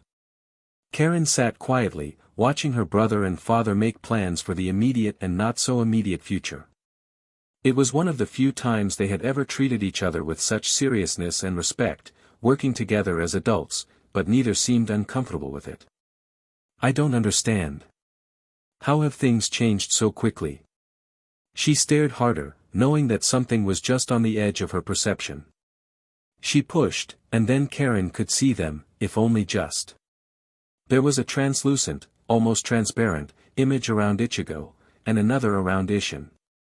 When Karen was able to focus directly on Ishin's over-image, the illusion overtook the reality, and she saw Ishin in his Shinigami robes rather than his human clothes, with a white haori tied around his shoulder. A sword was strapped to his side, and it positively burned with tightly controlled power. And Karen understood. Ishin is not just my father, he is also a powerful Shinigami. Things haven't really changed for him, more that he is reassuming an old role. Karen turned her eyes of startling insight to Ichigo, and her eyes widened as she saw Ichigo in his Bankai coat, with one eye a bloody red with blue scara. There was something else, something just beyond her sight, attached to his chest. But Karen could suddenly feel the weight of his Ryatsu upon her, a great, looming presence that positively screamed of tenseness and stress, that warned in no uncertain terms not to provoke him or else be crushed. And just as before, Karen understood. Ichigo's dead serious because he feels he can't afford not to be. He is stressed and needs someone to be on his side, to help in some way because he feels overwhelmed and ready to snap. How do I know these things? Why am I seeing them like this? Karen had no idea, and the only idea she had both excited and scared her, are, my powers growing too? Karen knew she'd always been sensitive to spirits, much like Ichigo had been before he became a Shinigami. She'd ignored them as best she could, seeing how Ichigo had been plagued by spirits night and day. But ever since that incident with the cockatiel housing the spirit of Shibata Yuichi, she had begun to have infrequent flashes, for lack of a better word. Karen had attributed it to growing older and wiser when every so often she suddenly had very good ideas on the emotions of those around her. It didn't happen often, so she thought little of it. But now? Is this power of mine spiritual? Ichigo nodded then, dragging Karen from her thoughts. It's decided, then. I'll be staying at Urahara's to maximize my time learning Bakudo. Karen will stay home with you and help out in the clinic. You make the necessary excuses at our schools. Ishin nodded as well. Right. Neither of them missed how Karen merely nodded her assent as they turned to look at her, or how she quietly made her way back up to the room she normally shared with Yuzu. Son. Ichigo turned to his father. Yes, Dad. I want you to know, I think you've grown into a fine young man. And you have my support, Ichigo, whenever you need me. For anything. Ishin's eyes were earnest, honest. Ichigo swallowed the lump that had suddenly appeared in his throat. I know that, Dad. I'm sorry I wasn't able to rescue them in time. And I'm sorry I wasn't home to protect your sisters, Ishin apologized. Is that why you didn't call on me to help invade hell? What? No. Ichigo denied vehemently. I didn't call on you because you're needed here. You're a doctor, someone who saves lives. If you had come to hell with me, you wouldn't have been here. None of us, not me, not Mom, not Karen, not Yuzu, not even you, would have been able to deal with their salvation costing the life of someone else. So I made the choice, to protect you from it. So if I chose wrong, you wouldn't have the burden. Without warning, Ishin pulled Ichigo into a bear hug. DMN it, Ichigo, you're not supposed to be this wise yet. Soon I really won't have anything left to teach you. His voice was throaty, as though fighting back some powerful emotion. Ichigo wrapped his arms around his father's torso. When that happens, Dad, we'll learn the rest together, right? They separated, and Ishin gave a solid nod. Right, he affirmed strongly. Now let's get some shut-eye, it's been a long day, and there's a lot to do tomorrow. And that's it for today. This chapter, as you probably noticed, was all about the bonds for and obligations towards those you consider family. Ishida desperately wants to help, but feels trapped by his vow to his father. What more is there for him, if he breaks his word? Could he ever trust himself again? Renji and Rukia have been family since long before Rukia was adopted by the Kachiki. They support each other, and they trust one another with their lives. And together, they cover each other's back. Enryu and Kenryu want to protect Rurikayo, as she is merely a child. They will do whatever it takes to keep her safe, even if it means lying to her. Ichigo and Ishin both want to protect their family. And Ishin was hurt when Ichigo did not call upon him for help, despite knowing Ishin's strength. But Ishin is watching his son grow up and mature, sacrificing for his family. He feels pride, and terrible sadness for putting his son through even more hardship, for asking even more from his son who has given so much already. I can't help but think that he wants to cry, but feels he cannot. Chapter 52, Promises to Protect. Fire surrounded Ichigo and his opponent as they circled each other slowly, probing for holes in each other's defenses. The vizard clenched Tensa Zangetsu tightly in his hand, his eyes not leaving those of his enemy. How does it feel, Kurosaki Ichigo, to have failed everyone you love? Hell asked wickedly, an evil grin stretching his face. Even better, how does it feel to be the instrument of their demise? What are you talking about? Ichigo spat, refusing to let Hell get a rise out of him. I think you know, Hell teased. Your mother died because you were weak. And then you grew strong, so strong that you could be felt across dimensions. But even with all that power, she and your sister were bound to me. Because you were still weak. I will get them back. Ichigo swore. You're a little late for that, Kurosaki Ichigo, Hell replied condescendingly. Oh, yes, I forgot. You have such difficulty remembering what happens when you lose control. After I took them back, you lost control again. You cut through hundreds, thousands of my minions, but... Then, that's no great loss, they will spawn again in my dimension sooner or later.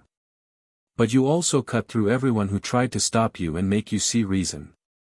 He gestured outside the fire, and Ichigo could not help but look. Ichigo gasped, his father was lying there, his eyes devoid of life. His chest appeared to be carved through, as though by a Getsuga Tensho. Ichigo's eyes slowly turned away, only to fixate on another figure. Rukia, whose head was separated from her body, apparently cut cleanly in a single slice. Sodi no Shirayuki lay on the ground next to her, the once pure white blade now snapped in half, tarnished with dirt and Rukia's blood. Tears rebelliously welled up in his eyes, and Ichigo let out a grief-stricken half-sob half-whimper. Then a sound got his attention. Hoping desperately that it was in no way to reject the damage, to try to bring back Isshin and Rukia, Ichigo spun towards it. But he was to be disappointed. Only meters away was Renji, his body covered in burns and blood. He was on the ground, weakly trying to crawl to Rukia's side, tears running down his tattooed face. In his hand he clutched the bone fragment of his Bankai, the tail of Hihio Zabumaru. That was all that remained of his once impressive Bankai. Beyond Renji, Ichigo's eyes caught on a flash of white. Ishida. Refocusing through the tears, Ichigo took a clear look at the white that had blurred in his watery gaze. Ishida hung lifelessly from a burning tree, held up by a length of chains that had evidently snapped his neck. Familiar-looking chains. Ichigo couldn't help but glance at Tensa Zangetsu's hilt, and sure enough part of the chain was missing. No. I did this? Horrified and fighting the urge to fall to his knees, Ichigo looked the other way, and fought not to GG. Chad had fallen, his arms ripped off and lying on either side of him. He still struggled to stand, blood pouring from his shoulders. But he was still alive. And in no way was next to him. Ichigo opened his mouth to call out to her, to beg her to hurry, but his voice stuck in his throat when he saw her sobbing on her knees, clutching at something. A hint of blue caught his eye, and Ichigo recognized her hairpins, irreparably shattered, now powerless and unable to heal their friends. And then a terrifyingly familiar voice came out of the fire from behind Hell.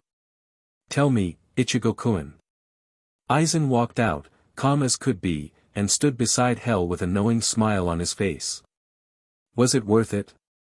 Oh, why bother asking him? Hell commented idly, raising his hand in the air and grasping something invisible. Let's ask his dark side. Ichigo felt something in his chest tighten, and then a chain connecting him to Hell materialized as he felt his hollow powers begin to rise against his will. No. Not again. Tensa Zangetsu. Cazador de. He was suddenly cut off as he began to hack and cough, fighting, despairing as white fluid tore its way out of his mouth to form the mask of resurrection. No. No. Ichigo sat up wide-eyed and gasping in bed, sweat pouring from what felt like every inch of his body.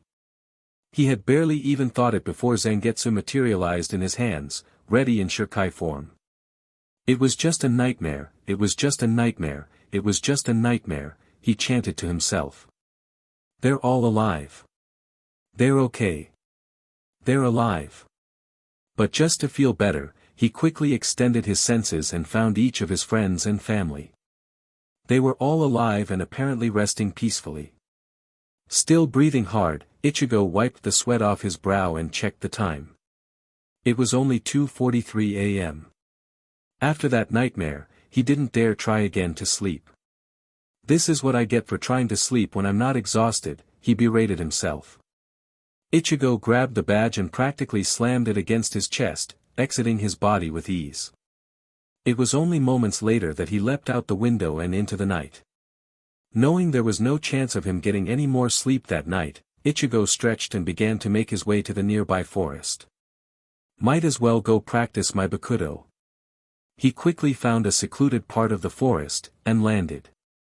A moment of concentration later, Cazador de la Luna stood in front of Ichigo, looking more than a little disgruntled. Really, Ichigo? You want to practice the one Bakudo you know on me? Over and over? 4 hours? Ichigo shrugged. I'm kind of lacking in other test subjects at the moment. You're just afraid to go back to sleep. Cazador accused. You have Bakudo training in the morning.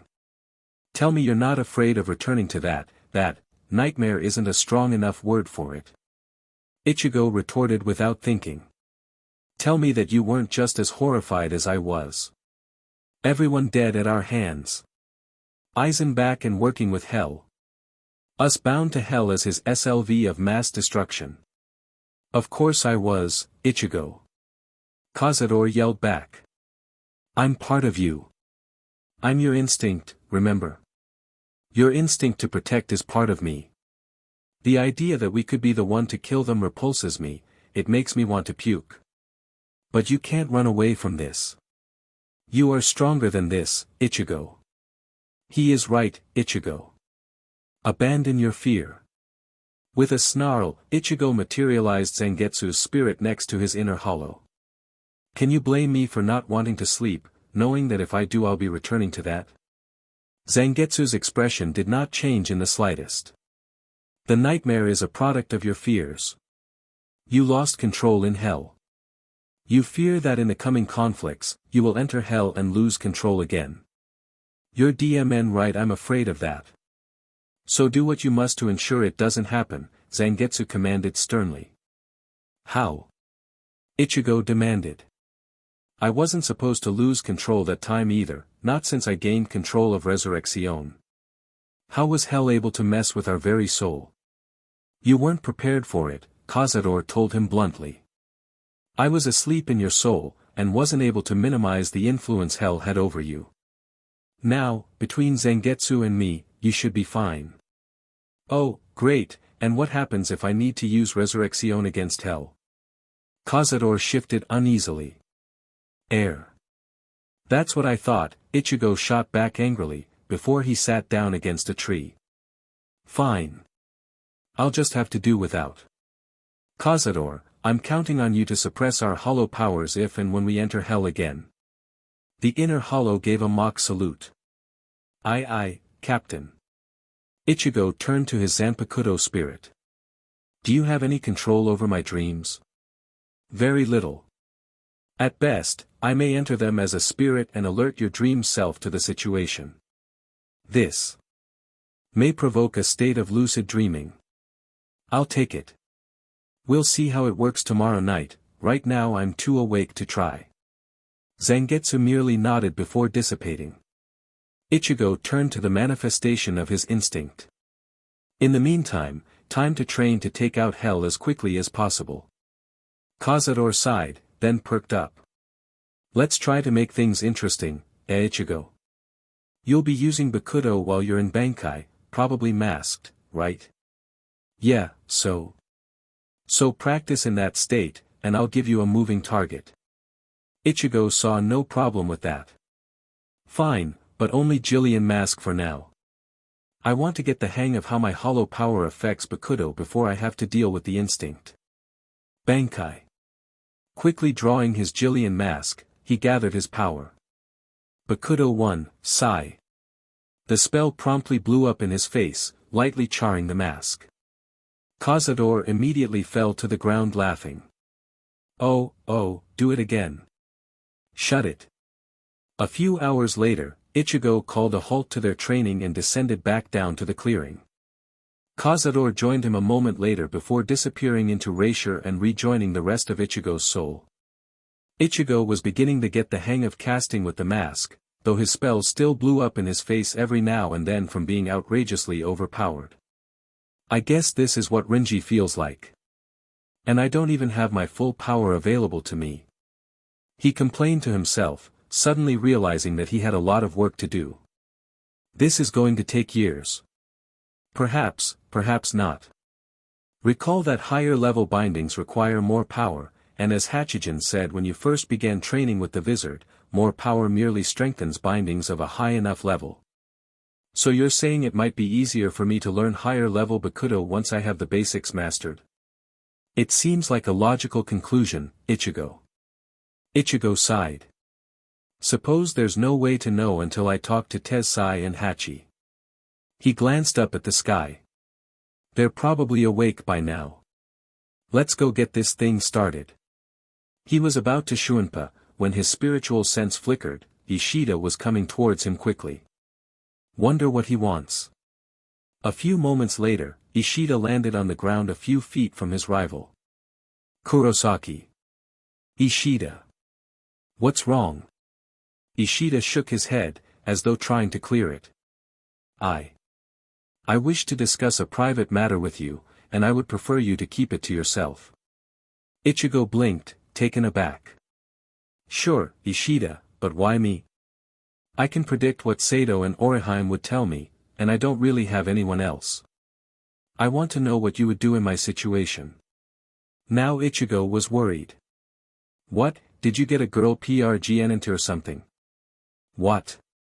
Ishida looked shocked, then irritated. Kurosaki. I would not. Sorry. Ichigo interrupted, backtracking. Remember, I live with my father, at a small clinic, where he sometimes has to deal with teenage pregnancies. I hear things. Ah, yes, right, of course, Ishida stammered for a second, before taking another breath and apparently finding his train of thought. This looks like it might be a long conversation. Sit, he invited, picking one of the nearby logs and getting comfortable. Ishida did the same. So, what's going on? Ishida's voice fell quiet for several seconds. Well, Again, he fell silent. His expression grew more and more frustrated, until he suddenly got up, and threw his hands in the air. Forget it, Kurosaki. This was a stupid idea. No, wait. Ichigo contradicted, lunging forward and grabbing Ishida's wrist. This is one of those emotional things that are hard to put to words, right? They're not supposed to be easy to talk about. But you came to me because you had to talk to someone, right? So sit down, figure it out, and tell me. The archer gave Ichigo an inscrutable expression for a moment before taking his seat. Ichigo sat back down as well, satisfied. You're more perceptive than you look, Kurosaki. Oi. Ishida ignored him. But you're right. But where to begin? I usually find the beginning works well, Ichigo pointed out dryly. Ishida nodded. Are you aware of the terms of my vow? Ichigo furrowed his brow in thought. The one about using your quincy powers? Yes, that one. You didn't really go into detail. You just said you weren't allowed to use them anymore. It boils down to this: in exchange for the training I needed, I swore to my father, on my quincy pride, that after the crisis with Aizen was over that I would not use my powers except to maintain my skills, and to save a life, Ishida explained. I swore to try to live as a normal human without powers. Ichigo nodded. Seems fairly straightforward so far. However, Karakura is about to enter a crisis that could eclipse that of Aizen Sosuke, Ishida reminded him. And I want to help. But that would break my vow, would it not? The Transcendent frowned. That depends on how loosely you interpret it, I think.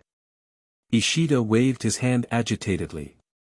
Yes, I know. If I interpret my help with the crisis as possibly saving my life, or that of anyone else, then I'm free to act. But I feel like that would be dishonest, as it was very clear that my father meant for me to use my quincy abilities only when it was absolutely clear that there was no other way to save a life. He wanted me to discontinue any association with the spiritual unless absolutely necessary. And frankly, I don't see how it is. You have a number of powerful Shinigami here, as well as the vizard, training and ready to fight Hell and his minions. Ichigo's frown deepened. He could see Ishida's point. But there are so many possibilities. Ishida continued. Urahara-san said that the tagabito are reborn again in Hell when they're killed. Would a quincy arrow change that?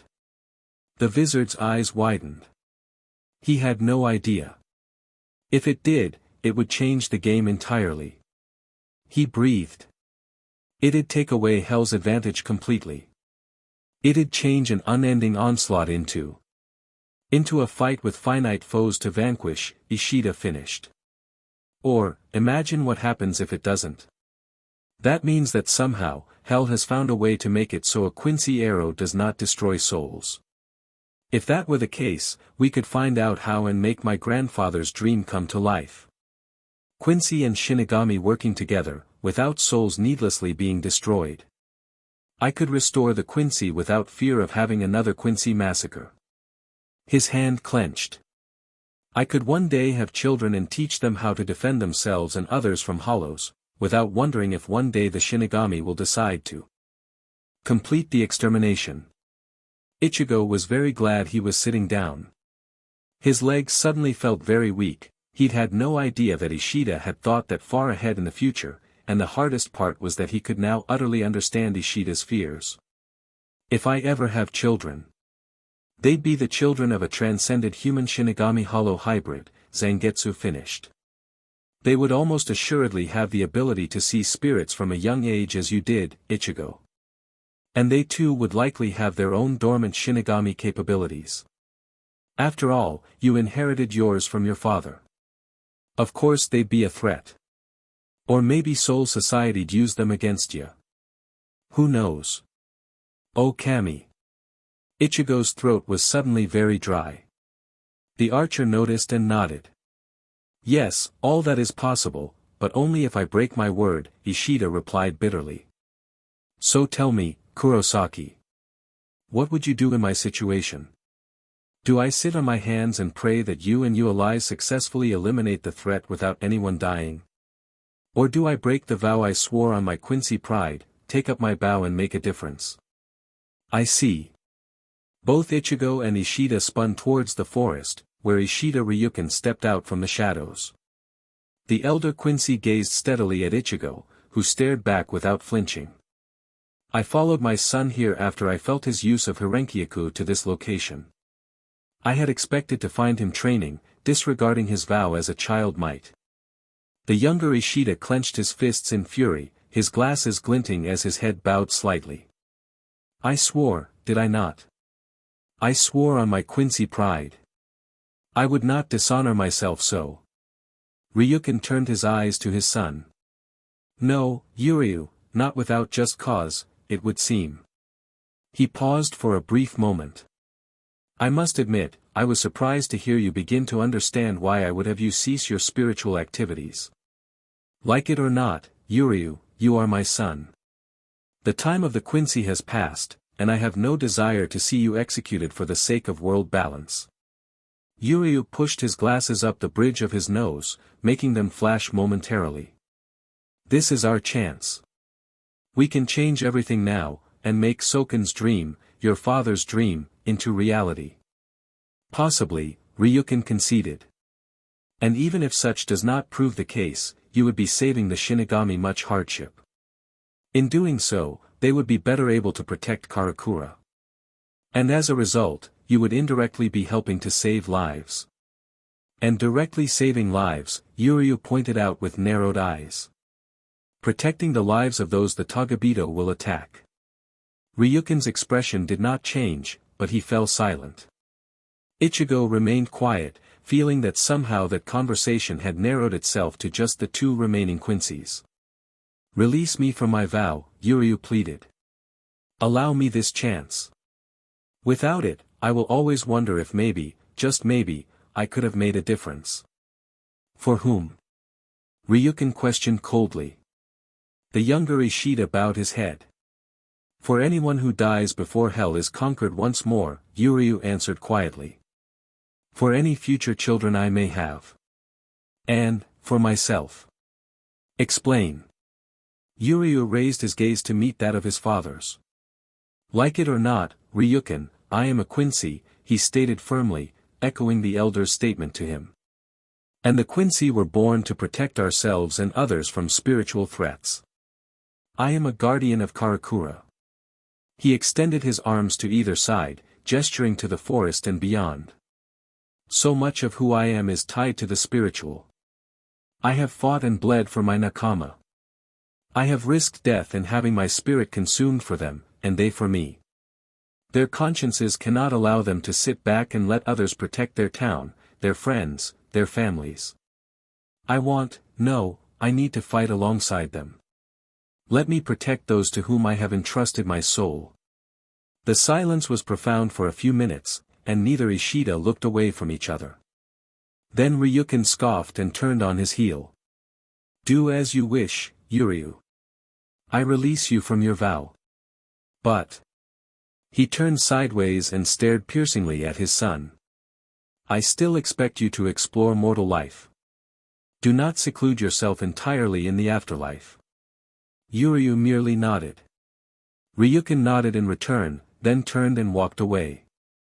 Suddenly remembering that Ichigo had been there before Ryukin had interrupted, Uryu spun around and prepared to recover his composure. It seems, Kurosaki. But Ichigo was gone. He's probably just hiding.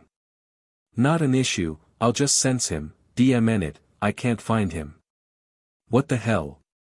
He's not that good at controlling his Ryuryoku. A vein on Yuryu's forehead throbbed and the quincy's left hand shook with irritation, DMNU, Kurosaki. He flashed away with Hirenkyaku.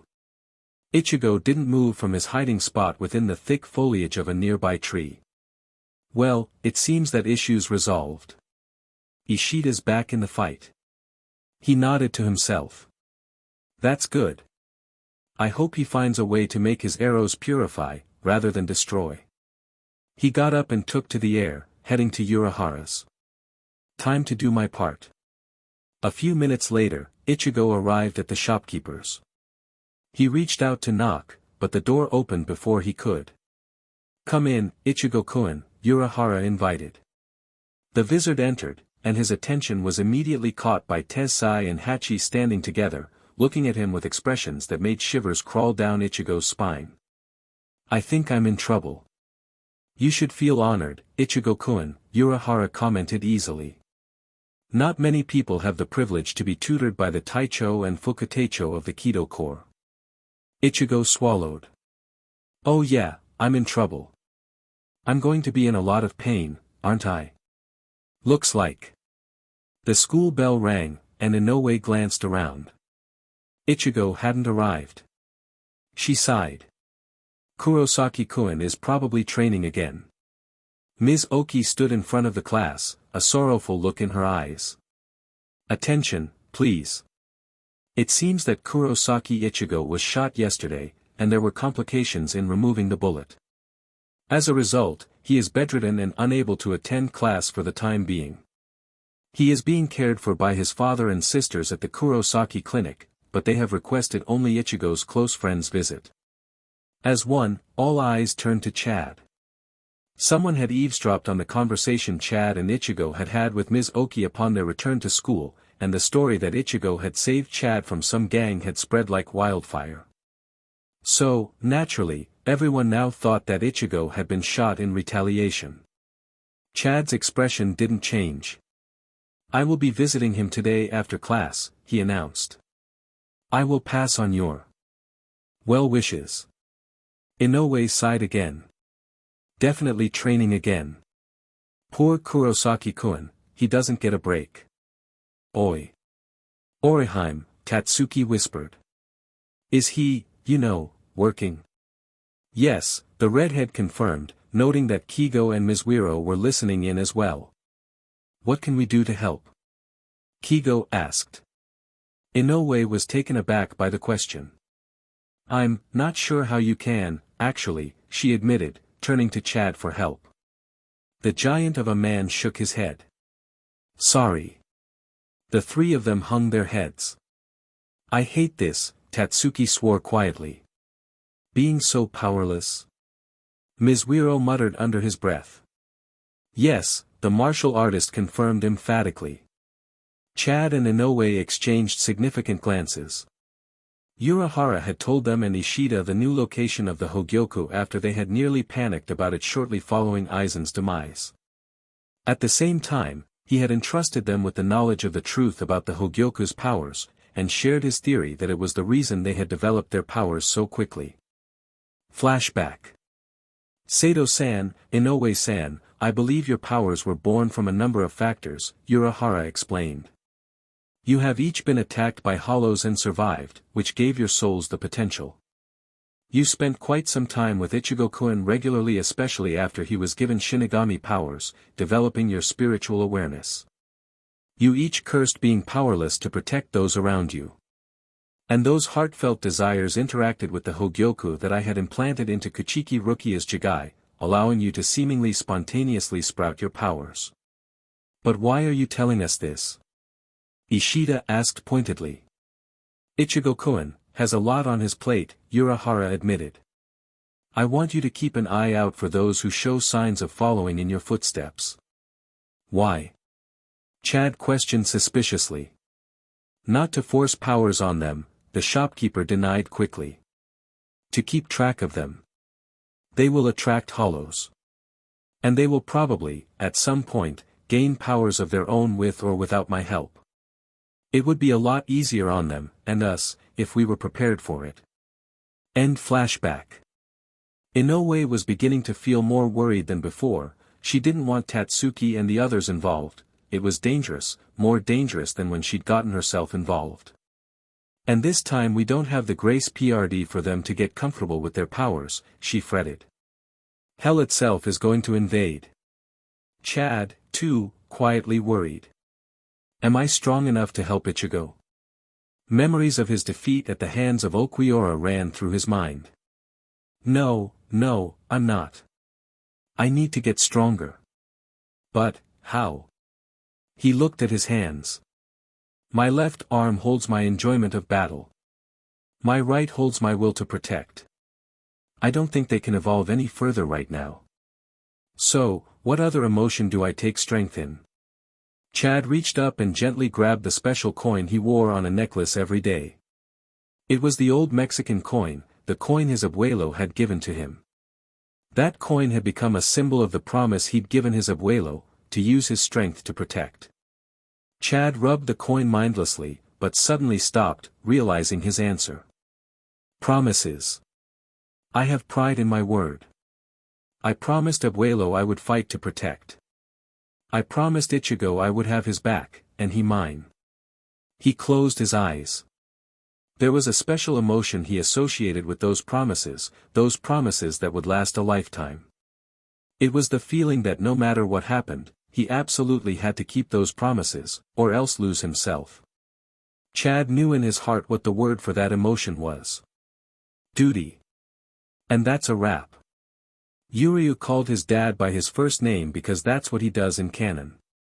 I screwed up earlier in my FIC when I had Yuryu call him Tusan. That will be fixed. Eventually. But Ryukin released him from his vow. So we get to see some nice quincy pawnage. I'm visualizing Yuryu as a sniper standing on a tall rooftop, bow in hand. Portal to hell opens, Yuryu lines up the shot and boom. Headshot. Next. And Chad is learning how to extend his powers more. I even have a good name picked out for it. I may or may not give Tatsuki, Kigo and Mizuiro powers. We'll see. Chapter 53, Uncomfortable Knowledge. Ichigo collapsed to the floor of Urahara's basement, breathing hard. He felt mentally and physically exhausted. You too are SDSTS. Sadistic or not, you must learn this as quickly as possible. Tessai boomed. To be fair, though, he has made good progress today, Hachi told his former Taicho. Ichigo barely heard him over his own panting.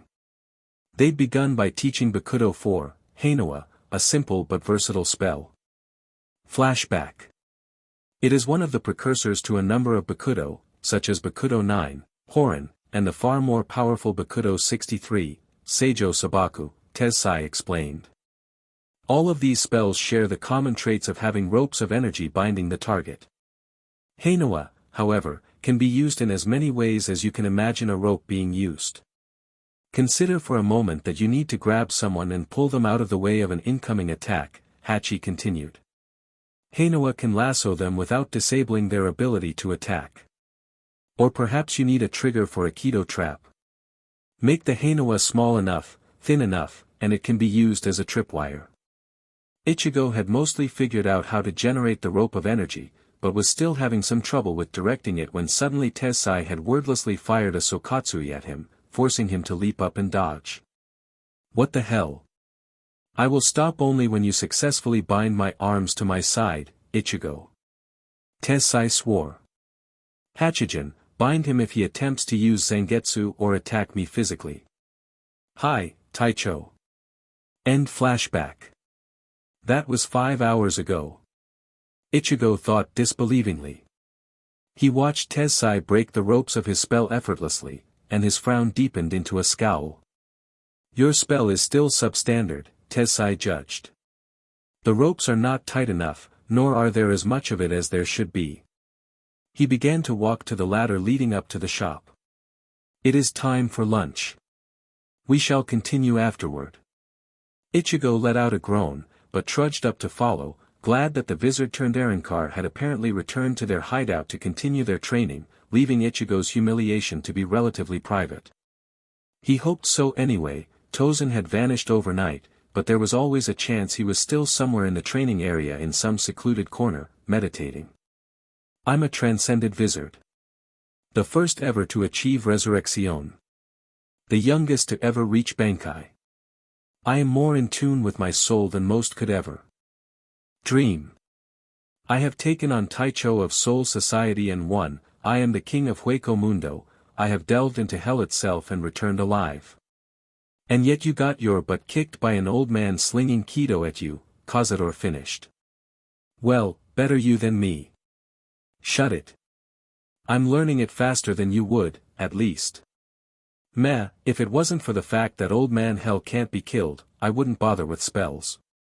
All I need is Siro and Getsuga Tensho. You should not be so quick to dismiss the power of keto, Zangetsu criticized. It is always beneficial to have versatility. A wide variety of abilities can help in a large variety of situations. How many times would it have been helpful to be able to bind an opponent in place? Okiura, Ichigo immediately responded. Speedy BSTRD, difficult to get in close and personal with his javelins and Siro Oscuras. If I could have bound him in place, or at least bound his arms for a few seconds, we could have finished that fight so much faster. Aizen, Cazador retorted. You would have been able to help the others bind him so he could be taken alive. Ichigo fell silent. Instead of responding, he focused and sealed Zangetsu's Shurikai, effectively cutting off the conversation. In Ichigo's inner world, Cazador looked at Zangetsu, a light drizzle now beginning to fall upon them both from out of nowhere. Something I said. Zangetsu merely gave the errand car a piercing glare, and then he jumped away to a different flagpole. Hey! What did I say? Hitsugaya, Renji, and Rukia quietly finished having lunch at Inoue's home, where she had graciously offered to let them stay for the time being. How is your training coming along? Hitsugaya asked curiously. The childhood friends glanced at each other. Rukia's got manifestation, Renji told him. We practiced this morning in a place a little too warm for Sodi no Shirayuki, and Rukia got her materialized for a short time. Renji's control is improving nicely, Rukia admitted. A large part of the problem behind Renji learning keto was that his control over his own Ryu-Ryoku wasn't sufficient to go beyond the low 30s level Heido. We're working on that first through a technique I developed. Hitsugaya looked at her interestedly. Really? What technique is this? I cast the keto using both my power and the power that he naturally emanates, stabilize it, then slowly let him take control over it and maintain, Rukia explained. It requires a lot of trust, though. Hitsugaya's eyes went wide.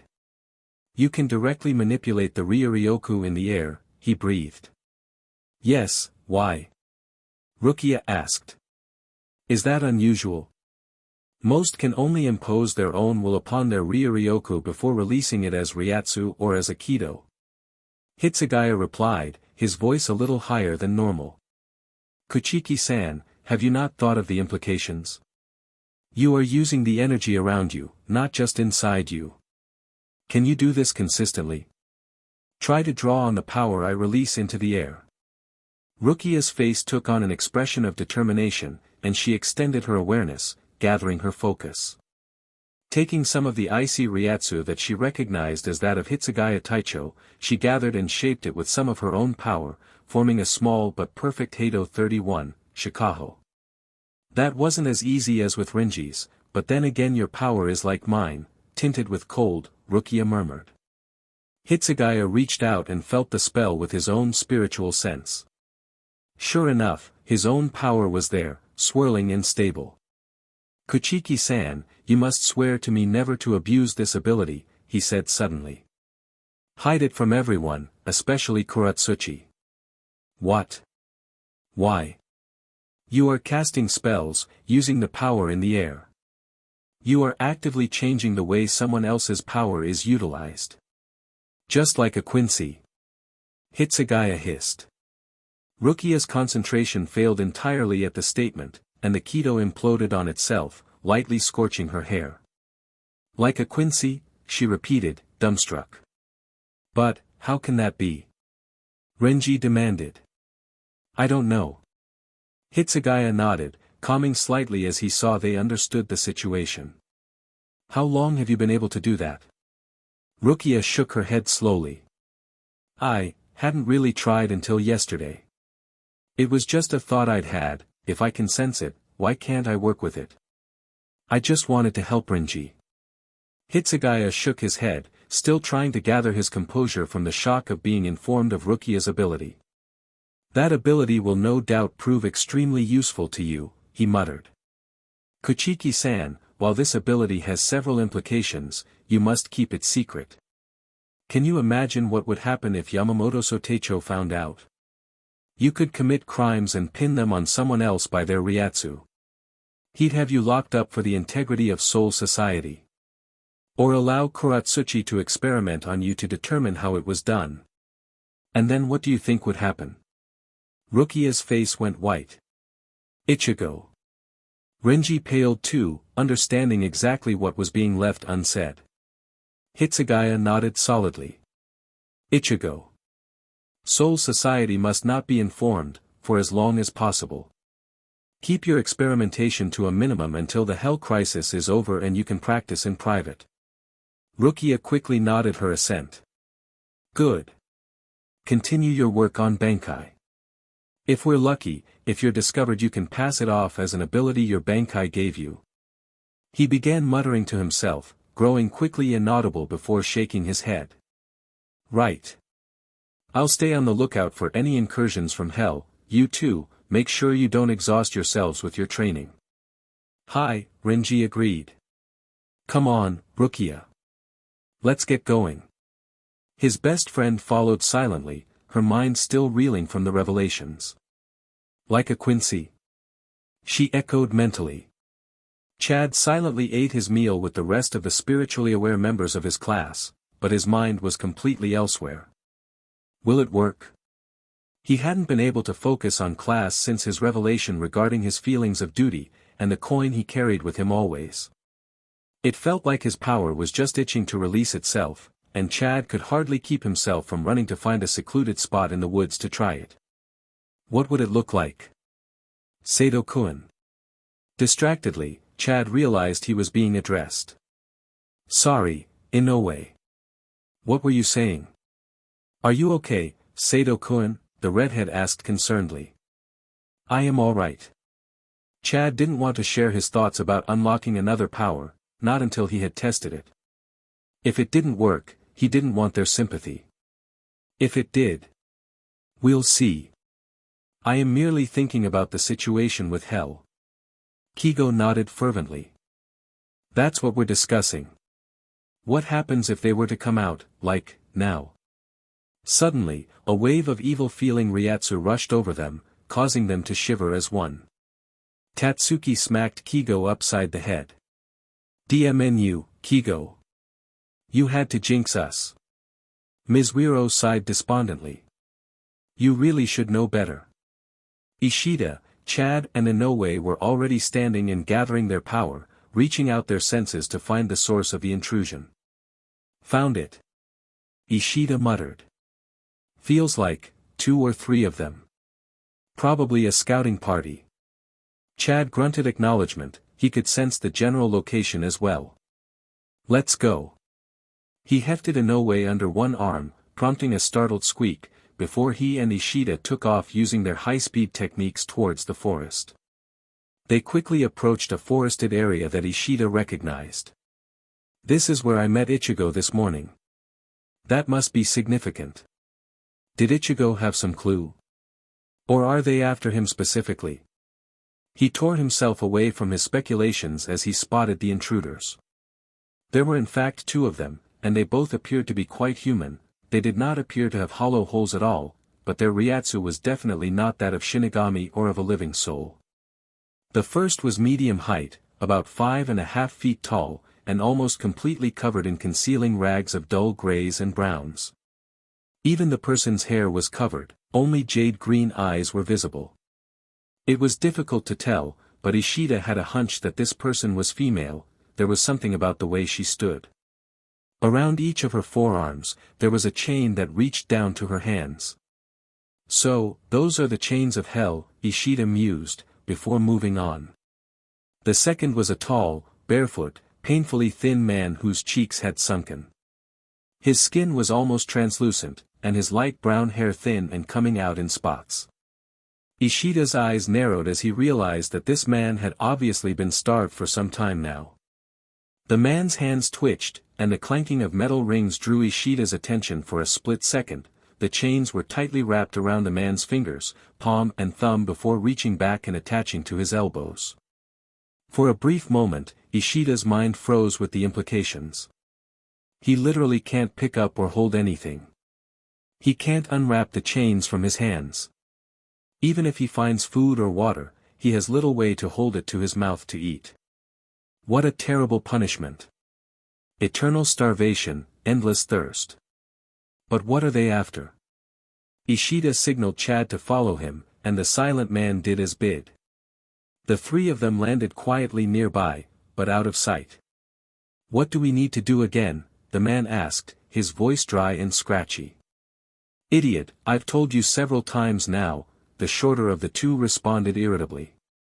Ishida's suspicions were confirmed. Judging from the voice, it was definitely female.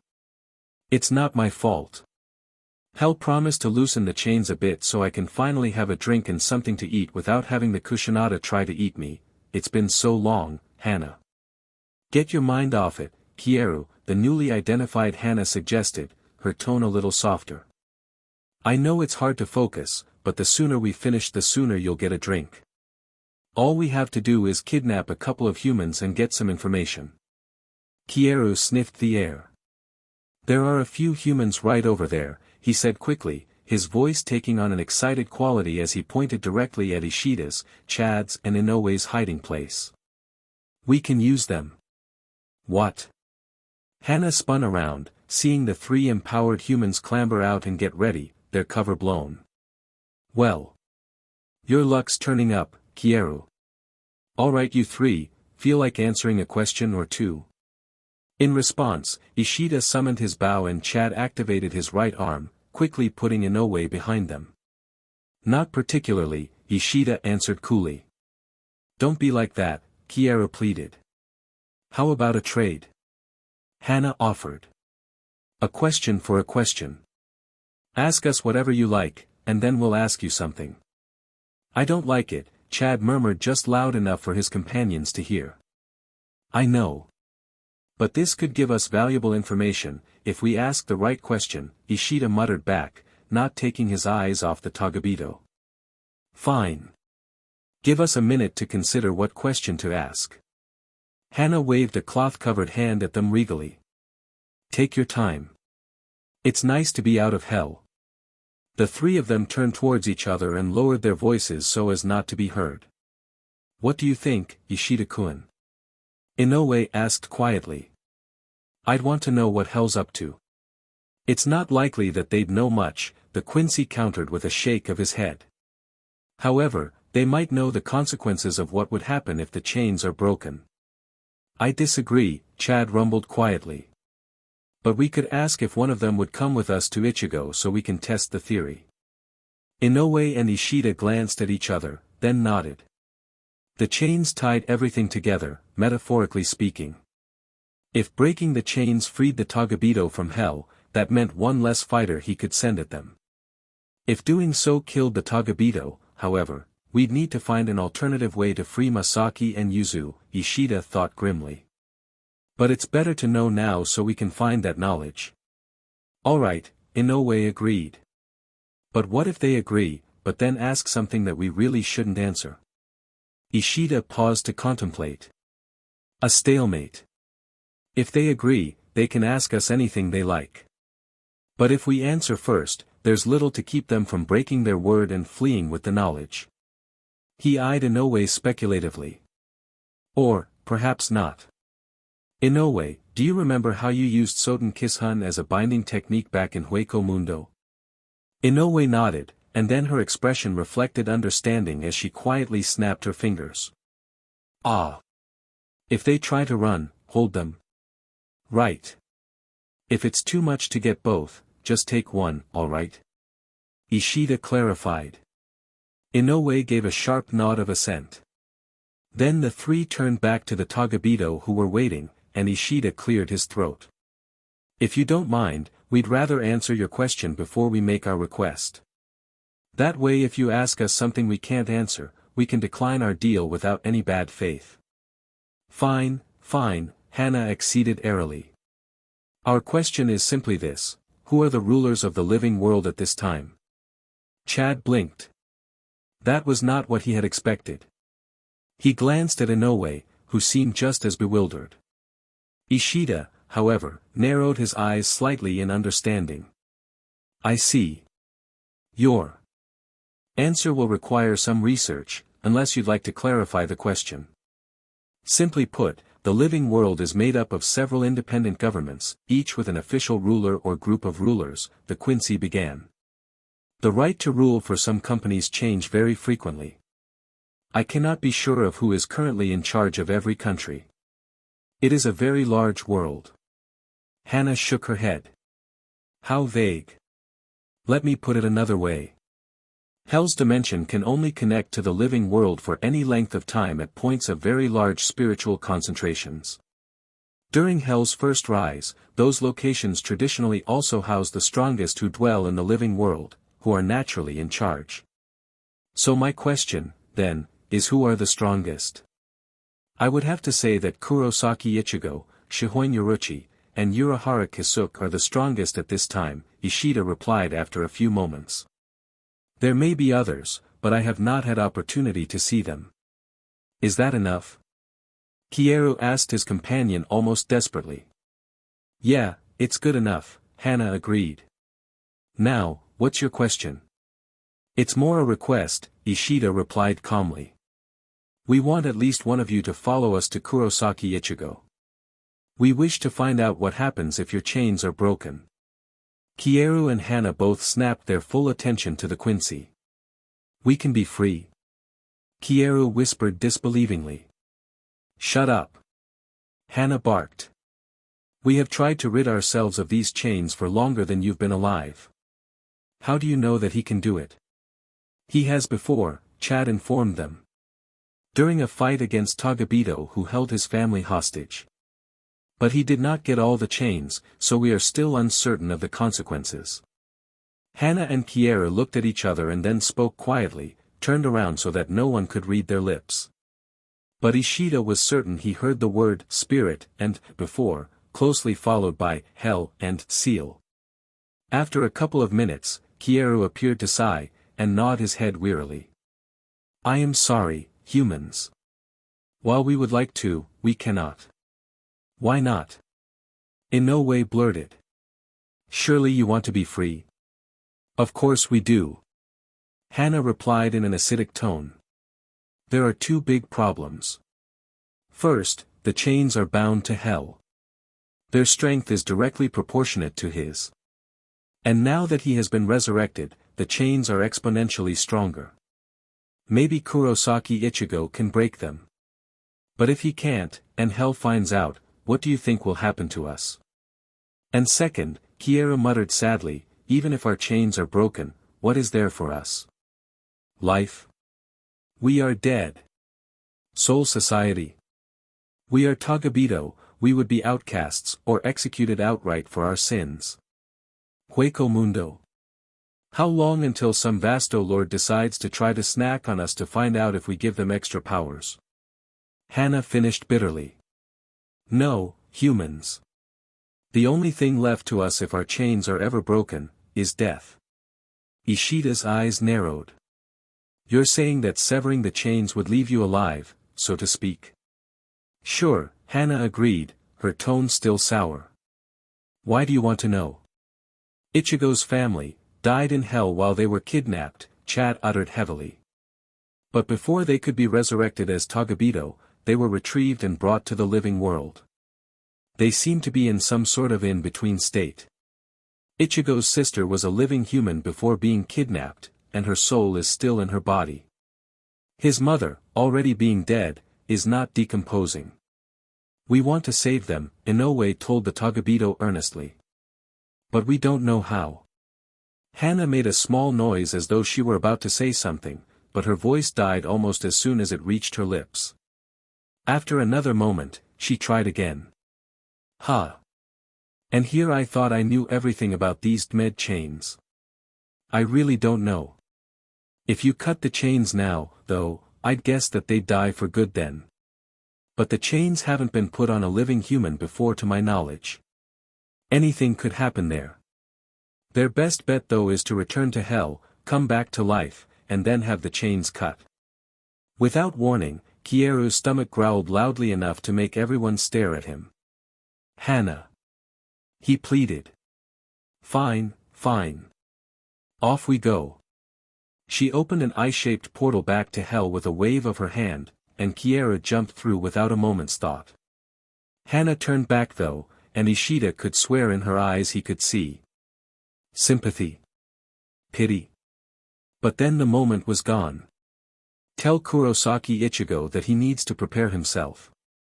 The invasion is coming, and hell was very interested in his soul. And then she stepped through the portal, and was gone. Ishida frowned contemplatively. There's something not right about them, he murmured. They are tagabito, Chad reminded him. No. Well, yes, that's true, but there is something more, the quincy clarified. Hell only rose recently. But the woman. Hana. He trailed off, lost in thought. What about her? Inoue asked quietly. Remember, she explained what was meant by the question, who is the strongest? She talked about Hell's first rise as though she'd been there, he stated heavily. That has troubling indications. The most likely possibility, in my opinion, is that she is one of Hell's lieutenants, and was somehow sealed during or shortly after his defeat. Are you sure? She seemed nice, Inoue questioned. Didn't fight us or anything, gave us all the information we wanted, even wanted to warn Kurosaki-kun. Unfortunately, Inoue, sometimes the nicest people can be the worst opponents. Take yourself for instance. Inoue glanced at herself confusedly. What do you mean? Inoue, you are a wonderful person, Ishida told her sincerely. But your powers are downright terrifying. Chad, can you imagine what would happen if Inoue ever turned evil? Chad visibly shuddered, and said nothing. But Inoue clearly didn't understand. But I'd never turn evil. And I'm glad for that, Ishida told her quietly. Let's get out of here, Urahara and Kurosaki will want to know what we found out. Kurosaki especially. A few seconds later, there was no trace that anyone had been there at all. Like I said, much shorter than usual. But I couldn't work out how to extend it without it feeling forced. Ichigo is training in Bakudo, and as he expected, it's not going well. But who saw the revelation about Rukia coming? Heh. So far, only hollows and the quincy have been illustrated as capable of directly taking in and utilizing spiritual power in the air around them. Small hollows use it for sustenance, even. So why can Rukia do it too? Gotta love how everyone knows that the instant something happens to one of Ichigo's friends and family, everything and everyone is doomed. Could be how Ichigo unwittingly unleashed hell. Who knows? So, I've introduced 2 OCs. Tell me what you think of them. I'm not 100% happy with the meeting, but it's been fighting me for a while now and I feel the need to move on. Had a burst of inspiration. For a few scenes that are several chapters away, DMN it. That's been happening a lot lately. But I can tell you that I feel DMN proud of the twists I have planned. Chapter 54, Parallels and Pity. Ichigo lay on his back in bed, absently staring up at the ceiling as he tried to process and wind down from his day. It's been a long day, he thought wearily, letting out a small sigh. It was late at night by the time he'd stopped training with the keto masters, though he'd taken a break for dinner with his family. Per the arrangement with his father and Urahara, Ichigo was now staying in one of the spare rooms in Urahara's shop. His body was still at home, housing Kon for the time being so it wouldn't deteriorate. Flashback. After dinner, Ichigo had headed upstairs to his room, looking for Kon. "Kon, there's something I need you to do," the vizard called out. No one responded. Frowning, Ichigo strained his ears and stretched out his Ryatsu sense. Kon was nearby, and then he heard a muffled sob. Ichigo's face softened as he silently exited his bedroom and went into Yuzu's room. Sure enough, Kon was quietly crying on Yuzu's bed, clutching something in his paws. Coming closer, Ichigo could see that it was the outfit that Yuzu kept putting Kon in every time she found her, Bostov. "Yuzu-chan." Kon whispered hoarsely. Ichigo immediately felt guilty. He had his father, and Karen, to talk to and grieve with. He had Urahara, the vizard, and his closest friends to plan and train with. He had Zangetsu and Cazador de la Luna to understand him completely and totally. But Kon had no one. He was one of the last mod souls alive, his existence kept secret. He had no friends. No family. No wise and knowing Zanpakuto, no snarky and impatient hollow spirit. Yuzu, who played with him, who dressed him up and talked to him despite not knowing of his sentience until recently, was probably the most precious person in Kon's life. Ichigo sat down on the bed next to Kon. Startled, the mod soul glanced up at Ichigo with teary eyes. Ichigo was never quite certain how he was able to cry, since he inhabited the body of a stuffed lion, and so shouldn't have tear ducts at all. But it was probably for the same reason that Kon could make that body move when it had no muscles. Spiritual power had strange effects on mortal objects. "Hey," the substitute Shinigami said softly. Kon quickly shoved the outfit behind his back and wiped his eyes with the back of his paw. "Ichigo, is Yuzu-chan going to be okay?" "I don't know," Ichigo admitted. "But I'm going to do everything in my power to bring her back." Kon's eyes hardened in a way that Ichigo recognized well. "I want to help. Tell me what to do, Ichigo." Ichigo opened his mouth, ready to give him his regular duty of watching Ichigo's body, but then he remembered his previous thoughts. "Kon, you're a mod soul. Your power gives you enormous leg strength, right?" "Yeah. What are you thinking?" "I'm going to give you the most important task I can think of," Ichigo told him. "I'm giving you my body, long term. I want you to use it to protect everyone here however you see fit." Kon nodded sharply. "I can do that. But won't that get us in trouble with Soul Society, if someone finds out I'm a mod soul?" Now it was Ichigo's eyes that turned steely. "You're protecting my family, Kon. And more than that, you're an innocent being. If they make an issue of it, I'll protect you." Kon could only nod again, as what passed for his throat had closed up on him. End flashback. Ichigo nodded to himself, knowing he'd made a good decision there. His home was secure. And so too were a number of highly populated places in Karakura. The hospital, Ishida's dad. The Kurosaki clinic, my dad and Kon. The school, my friends. Those were 3 of the 5 most spiritually concentrated areas in Karakura, for varying reasons. The other 2 were the Vizard warehouse and Urahara's shop, both of which were very well protected. Ishida had told him that hell could only connect for any length of time at areas with high spiritual power, according to the tagabito he'd encountered earlier that day. While Ichigo had initially worried that that could mean the entirety of Karakura due to its status as the Jurichi, Urahara had told him that it was unlikely, and that in any case they'd likely target a place of high spiritual energy so as to quickly behead any resistance. That also matched up with what Ishida had reported as well. Hana had asked who was the strongest and had followed it up with associating them with places of high spiritual power. "It sounds like you've got all your bases covered," Cazador observed. Yeah, but playing defense won't get us anywhere, Ichigo pointed out. Endless army, remember? I disagree.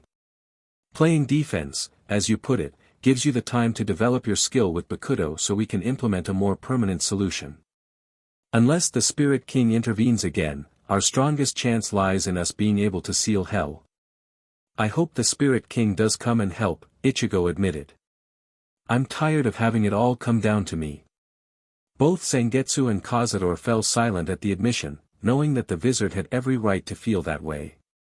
It had come down to Ichigo to defeat Kenpachi and Byakuya and save Rukia. It had come down to Ichigo, with Byakuya's help, to defeat Korea to save Soul Society. It had come down to Ichigo to defeat Aizen and save Karakura. It had come down to Ichigo to go back to Hueco Mundo and assert his strength to prevent a hollow civil war that would inevitably spill into Karakura. It had come down to Ichigo to make a team and dive into hell itself to save his mother and sisters. And it felt like it was coming down to Ichigo to single-handedly save the Kasumi heiress from assassins, in addition to being the one with the best chance to defeat hell permanently. Ichigo felt so very tired.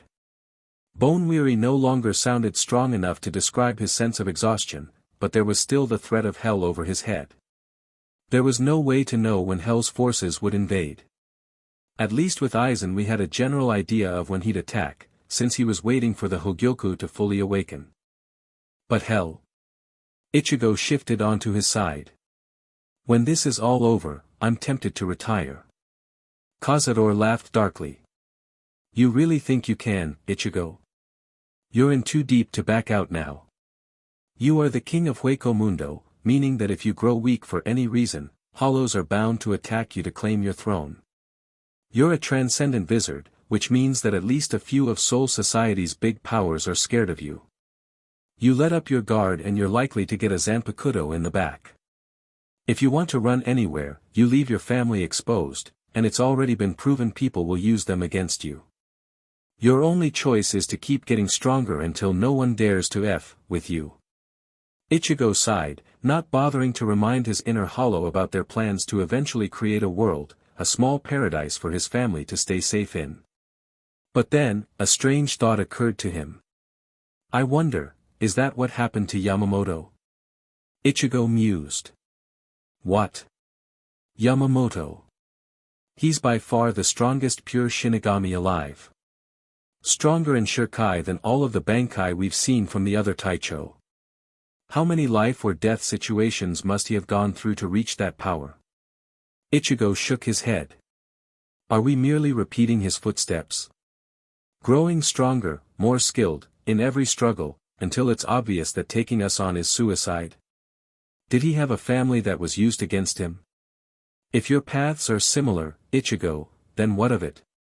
Your situation remains the same. Ichigo frowned, trying to figure out how to explain how he felt. I guess I just want to understand his point of view. Try to establish some common ground. His mind wandered back to the confrontation between himself and Yamamoto in front of the Barine mansion, remembering the chasm he'd created between himself and Yamamoto. I tried diplomacy, you old bstrd. I begged you, I got on my knees and begged. I prostrated myself to you when I have done so to No1. I would have done anything, and you still would not help me save my family, you heartless old man. So forgive me if I am a bit less than charitable, since I've met hollows with more heart than you, Yamamoto Genryusai Shigekuni. There was a moment of silence, then Cazador spoke up with as dry a tone as Ichigo had ever heard. Ichigo. I'm not sure you can come back from that one. I can come up with some pretty epic insults, but I admit I'm having a hard time topping that one. Calling the old man worse than a hollow? Ichigo's face reflected the seriousness in his thoughts. I meant every word. But while I'll probably never trust him again, I don't want him as an enemy either. Cazador and Zangetsu both fell silent, there really wasn't much more that could be said to that. A dimension away, the subject of Ichigo's thoughts banged his cane against the floor, the sound echoing in the hall of Taicho. Welcome to our ranks, Amagai Shusuk, Yamamoto declared. Take your position as Taicho of the 5th Division. Amagai, a tall, messy-haired Shinigami with a slightly unkempt look about him rose from his position kneeling in front of the Sotecho and stood between Jin and Kamamura, filling the void where Aizen had once stood. Thank you, Sotecho. Amagai Taicho, are you aware of the current situation with Hell? Yes, Sotecho, the new captain answered promptly. As soon as Soifan Taicho heard the news, she took it upon herself to bring me up to date. Excellent.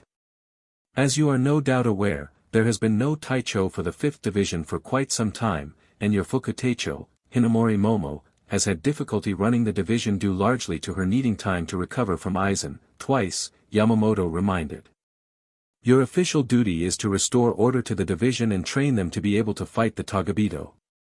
Yamamoto's eyes opened slightly. However, you also have an additional charge. You will select an elite team of Shinigami from your division that you will train personally for the following task, to capture a tagabito by any means necessary, and detain it for study by the 12th Division. You will be working closely with Kuratsuchi Taicho to field test any technology or keto developed for this purpose. Under no circumstances is word of this to spread. Am I understood? Yes, Sotecho, Amagai affirmed. Sir, Soifan alerted me that Kurosaki Masaki and Kurosaki Yuzu have been infected by Hell's chains and are being studied by Urahara. Are we not duplicating work? His line of research differs from my own, Kuratsuchi answered with a frown. He seeks a way to remove the hell-binding chains, preferably without killing the soul they are attached to. While potentially useful should any of our own become tagabito, my research focuses more on the immediate necessities. Namely, to determine the nature of the binding that allows the tagabito to resurrect in hell despite the death of the soul, and find ways to destroy that binding. While our research may overlap, they are still quite distinct. Ah, I see. Yamamoto pounded his staff into the ground twice, the sound echoing throughout the chamber. I must inform you all that Kurosaki Ichigo has retaken control from his hollow side. Urahara Kisuke has informed me that Kurosaki wishes to speak with Kachiki Taicho regarding noble matters, but due to threat of hell, Kurosaki has elected to remain in the living world for the time being. Hi. Byakuya inclined his head almost imperceptibly. I will keep you informed, Sotecho. Yamamoto nodded regally. Kairaka Taicho, Yukatake Taicho, Kuchiki Taicho. Have you found any information regarding the method the Spirit King used to shatter Hell's soul? Not as yet, Sotecho, Yukatake replied with a slightly downcast expression. Although it is too soon to say for certain, I believe that the knowledge of how to do so was deemed so dangerous that it was never recorded. Even so, we will continue our search. There may be some hints in other forbidden tomes, we will enlist more assistance from the Barine if needed. Very well. Zaraki Taicho, how goes Madarame Mikiku's training? Not bad, Kenpachi replied with a shrug. He can keep his Bankai going a bit longer now. And he's getting better at dodging. What can you tell us of his Bankai? Soifan requested. Kenpachi scratched at his chin as he looked up for a few moments, thinking. It's a pure melee type. Gives him some big butt weapons. Ichigo called it lazy, saying that it doesn't like to go all out right from the start. But it's got some power behind it, especially once we get going. He said that the more blood spills between him and whoever he's fighting, the stronger his Bankai gets. Kenpachi shrugged. Seems to be true. He's almost beat me a few times, made me pull off the eye patch. But, well, it's brittle when he reaches full power. No defense at all. All offense. The various Taicho exchanged looks.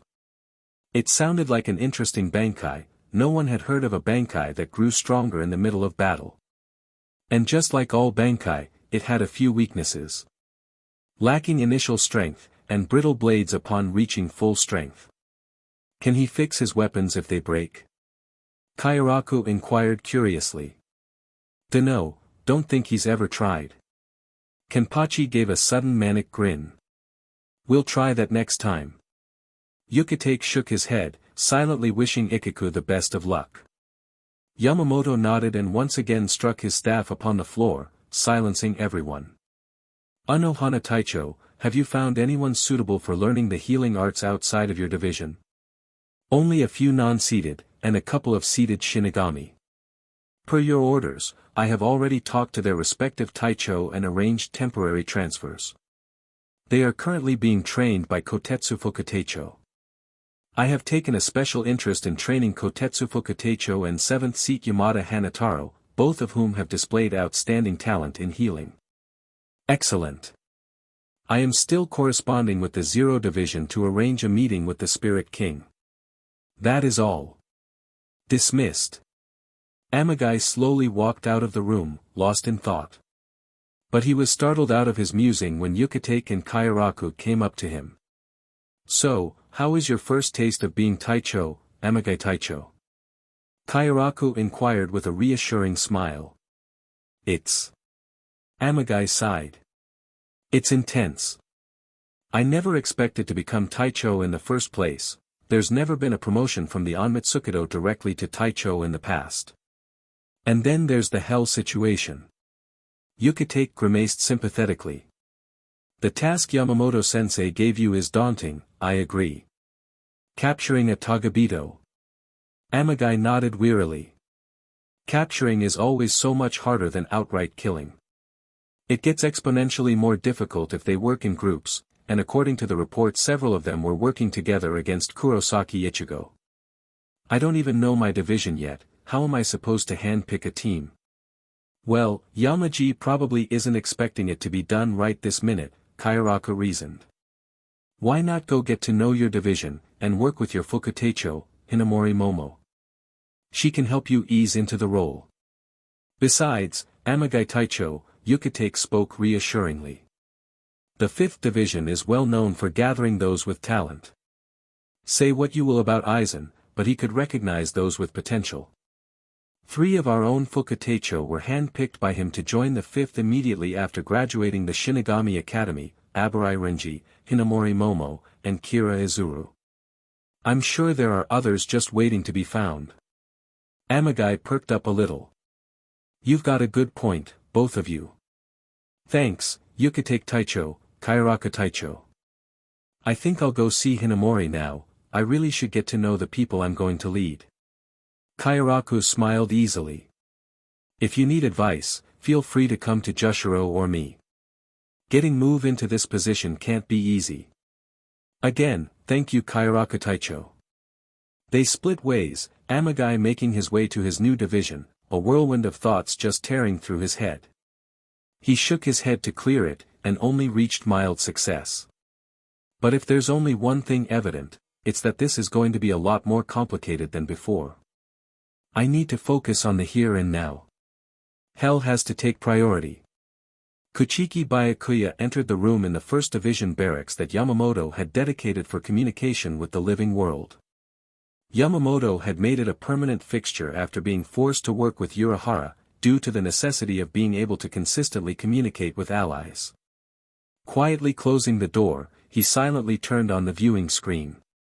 Kurosaki Ichigo appeared in full Shinigami garb, Byakuya noticed. He's left his mortal body. Unusual. Kurosaki Ichigo. Byakuya. The head of the Kuchiki barely resisted twitching at the casual form of address, but he'd resigned himself by now to it. Kurosaki didn't treat anybody with proper forms of respect. You requested to speak with me. Ichigo nodded. Yeah.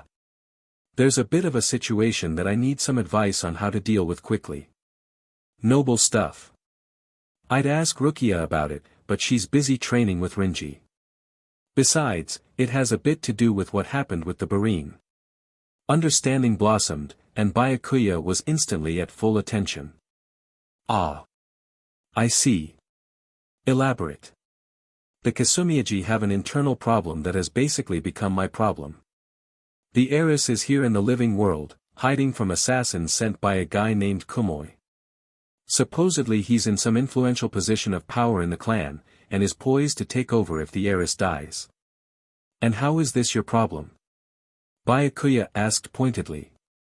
They're using the house next to mine as their hidey hole, Ichigo replied deadpan. And blatantly told me they were trying to rely on my history of saving noble girls to help protect them.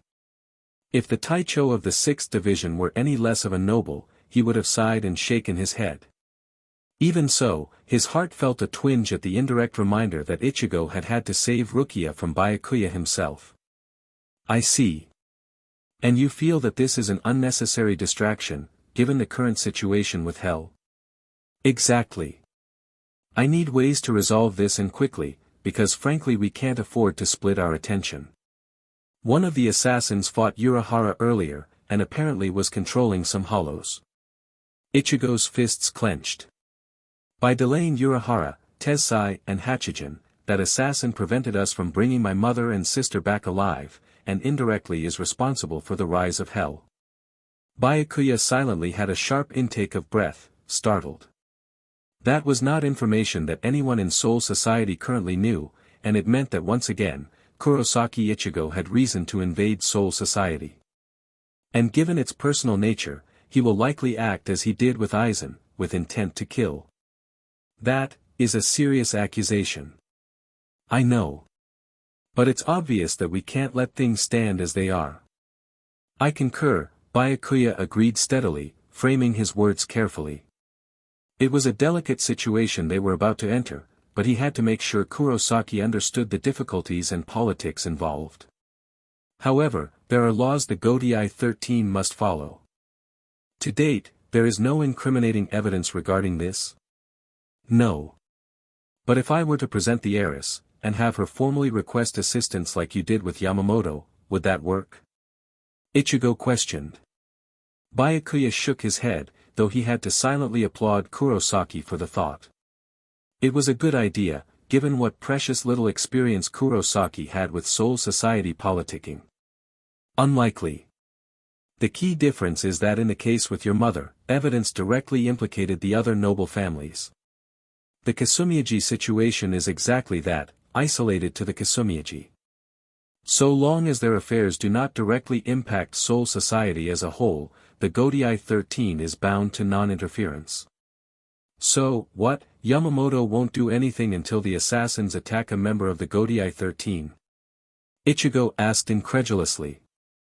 That is the most likely case, yes, Byakuya admitted.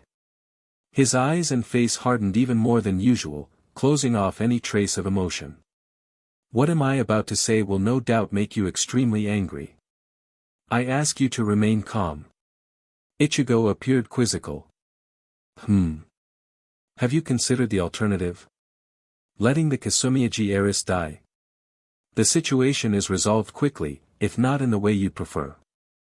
After Hell is bound once more, then you could bring charges against them with Urahara's testimony. The substitute Shinigami stared at the Taicho of the 6th Division disbelievingly for several seconds, mouth slightly agape. He shook his head. You must be kidding.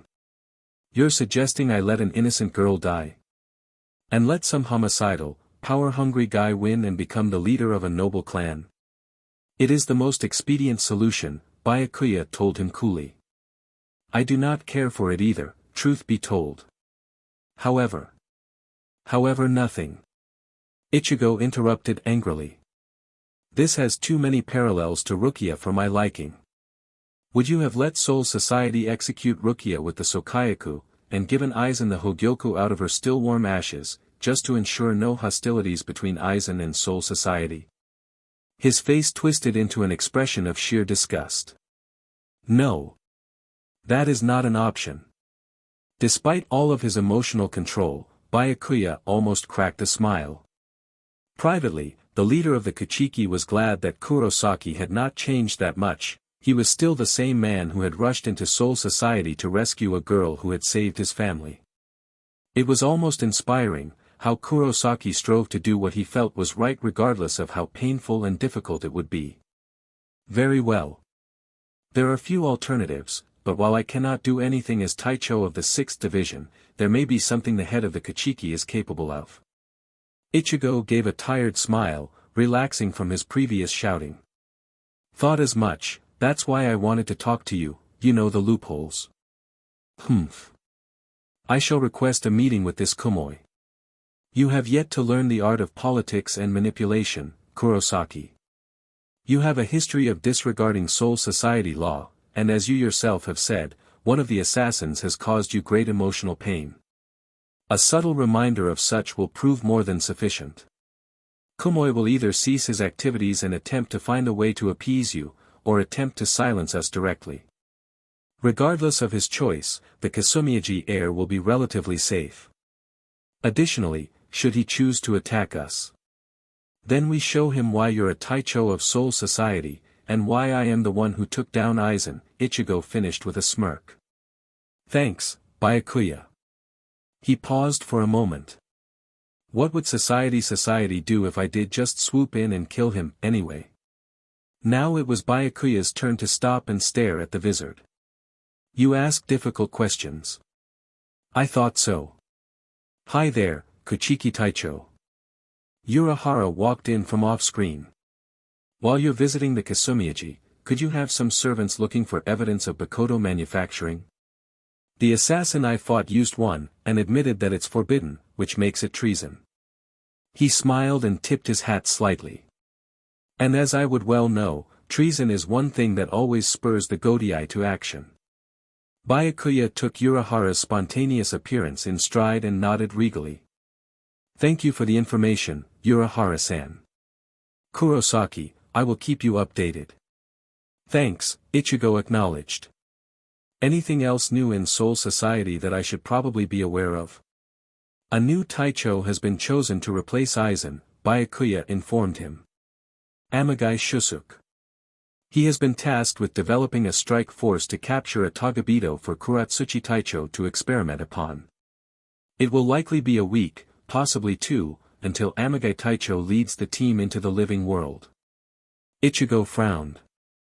I haven't heard of Amagai before. If he's strong enough to be a Taicho, where was he during the fight against Aizen? The wielder of Senbenzakura had to pause at that. That's a very good question, actually.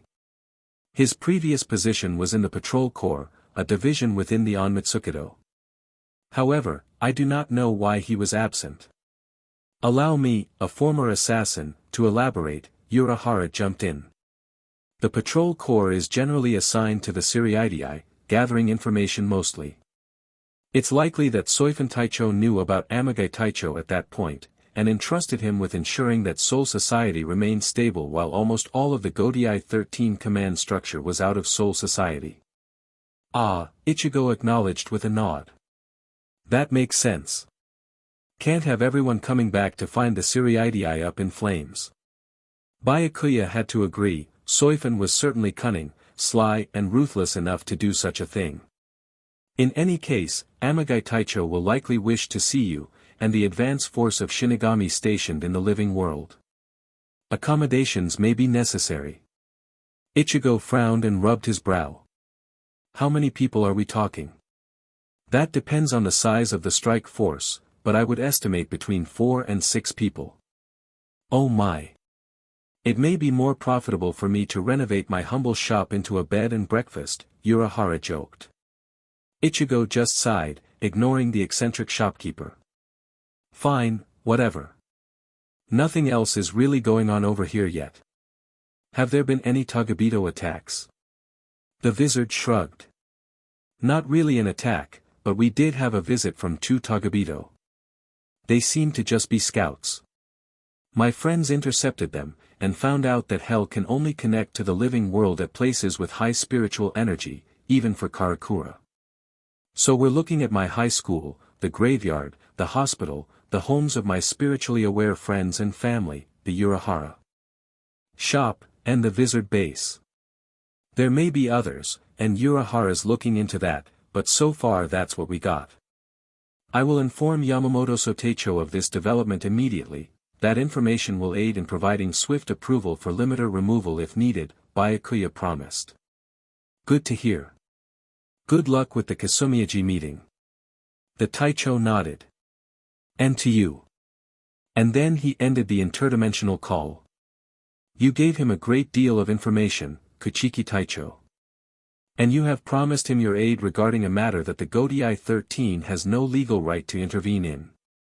The voice was neither accusing nor jovial, merely statements that required explanation. Byakuya turned around calmly. Yamamoto Sotecho, he greeted respectfully. According to Hitsugaya Taicho's reports, there were difficulties regarding accommodations when they were stationed there initially. It seemed wise to give Kurosaki and Urahara time to prepare for the elite team Amagai Taicho is creating. And the Kasumiyaji situation? Komoi. Would you rather have Kurosaki swoop in and kill him, Sotecho? Byakuya's face reflected none of the tiny, private hope that perhaps his boss would say, yes. It truly would make things far simpler. Yamamoto sighed, his body shifting into a more casual stance. I am glad that Kurosaki Ichigo shares a rapport with some Taicho of the Godai. However, I am disconcerted by how frequently he involves himself in matters he has no place being. To be fair, Sotecho, that is hardly his fault, Byakuya defended. Kurosaki grew strong enough to defeat Aizen when we could not. It was the Barin and the Tagabito who attempted to control Kurosaki afterwards, and even now the Kasumiyaji heiress involved him, not the opposite. Yamamoto nodded wearily, sitting down at a nearby table and wordlessly waving his subordinate to do the same. Byakuya sat as commanded, and Yamamoto began to pour some tea. Bakoto. He murmured. It has been so many years since I've heard that word. You are familiar with it? Byakuya inquired calmly. Kisaragi Shinetsu, Yamamoto answered. He was a member of the 1st Division, long ago.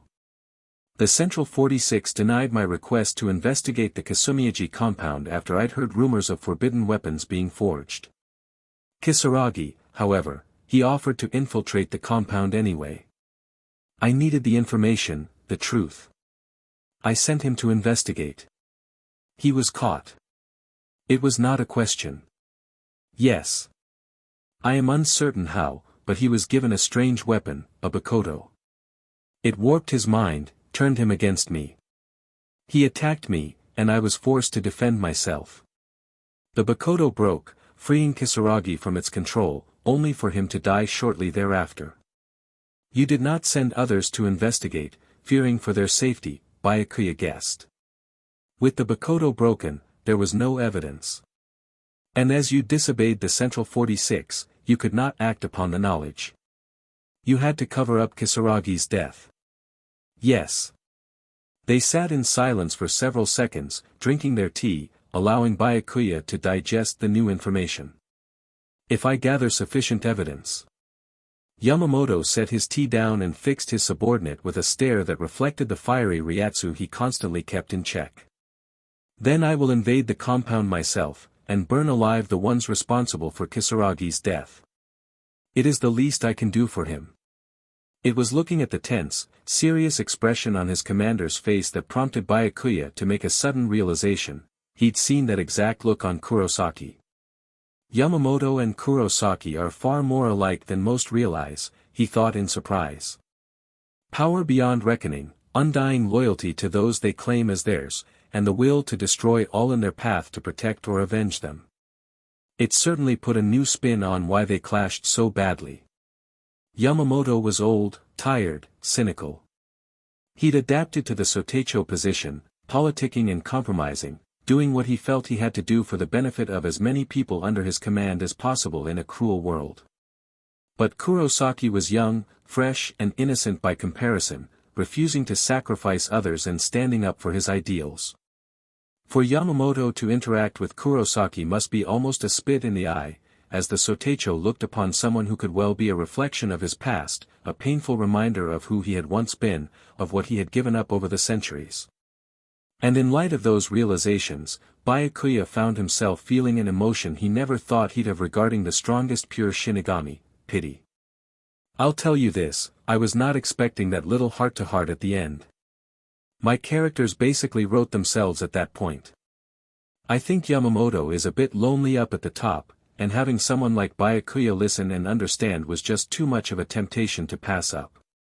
And Byakuya is in a unique position of being able to see Ichigo and Yamamoto from an external perspective, and is able to see just how alike they are. Ichigo is considering it, but he can't really see it too well. Amagai sounds like he's delaying his plans for revenge. Well, no one ever said he wasn't smart and practical. But he's got to develop an elite team to help capture a tagabito. Good luck. Amused at Urahara's comment about a bed and breakfast. At this point, it might actually be in his best interest. Anyway, it's time for the canon rant.